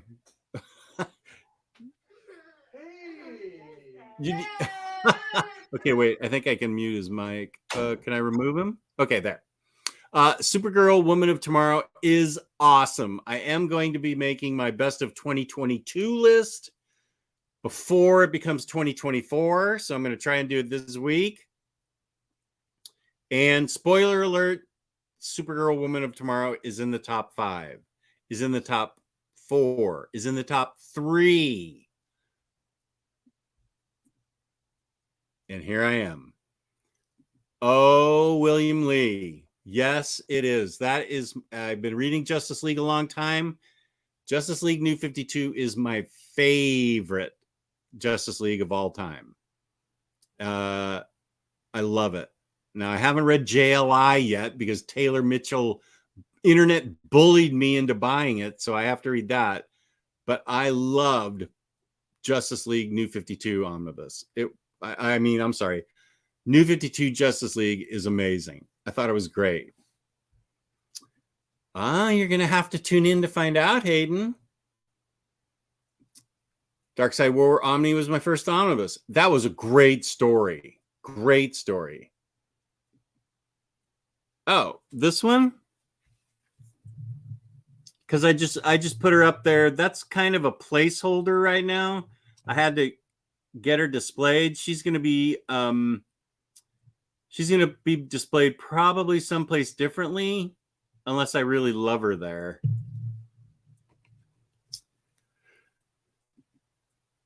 Jess, do you have the 3 Brave and Bold Omnis from the Bronze Age? I'm disappointed the second one is out of print. Don't be disappointed, Sergio. It's the weakest. I have 1 and 3. I read 2 and sold it. It was the weakest stories, and the art was okay, but the stories were really weak. Just get 1 and 3 and you'll be happy.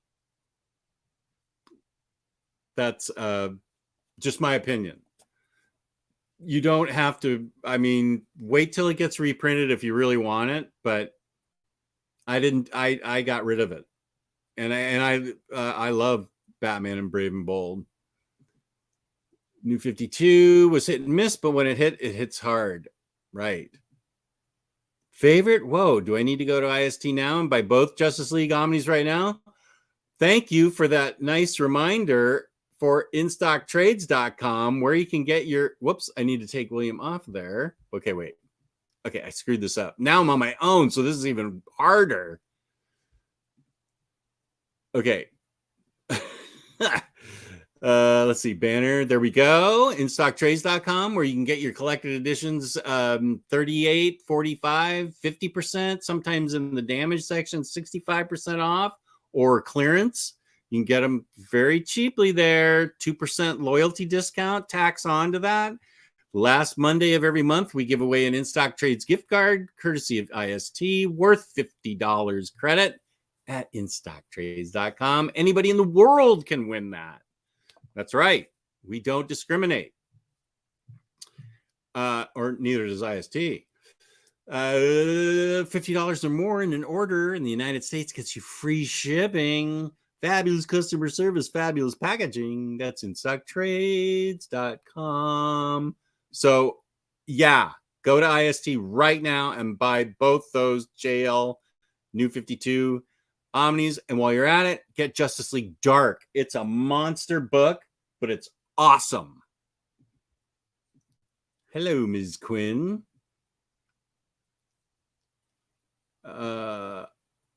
My favorite comic book artist is Jeff Lemire, and how he is able to put out so many brilliant titles. He is a brilliant writer. Larry, really your favorite artist? Well, art is subjective. So if he digs it, he digs it. Thank you. I will trust you and just get the third one. Do you have the first one? First one's pretty good. The third one, which I have here. Okay, here's the first one. Neil Adams, Jim Aparo, Bob Haney. But Bob Haney's the one that wrote most of these. God bless him, peace and love, rest in peace. But they were not the greatest writing. But then Denny O'Neil does some of them. And this is where you can get some unretouched Neil Adams art, is why number 1's so important, because you get unretouched, uncolored Neil Adams artwork. Well, that's not Neil Adams there with the copperhead. That's definitely not Neil Adams. But he's here doing Dead Man with Batman. And the Creeper, that was always a weird one. This is the first one. So, and I think he does, Neil Adams has a couple stories, but it's a lot of Jim Aparo art in the third one.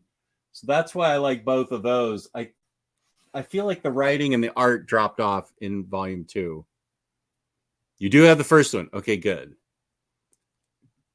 Oh, well, Lars, it's fine with me if he's your favorite artist. Love that. Neil Adams, Dead Man. Boom, right here. And this is where Neil Adams actually writes really well. And this is also nothing but unretouched, unrecolored Neil Adams.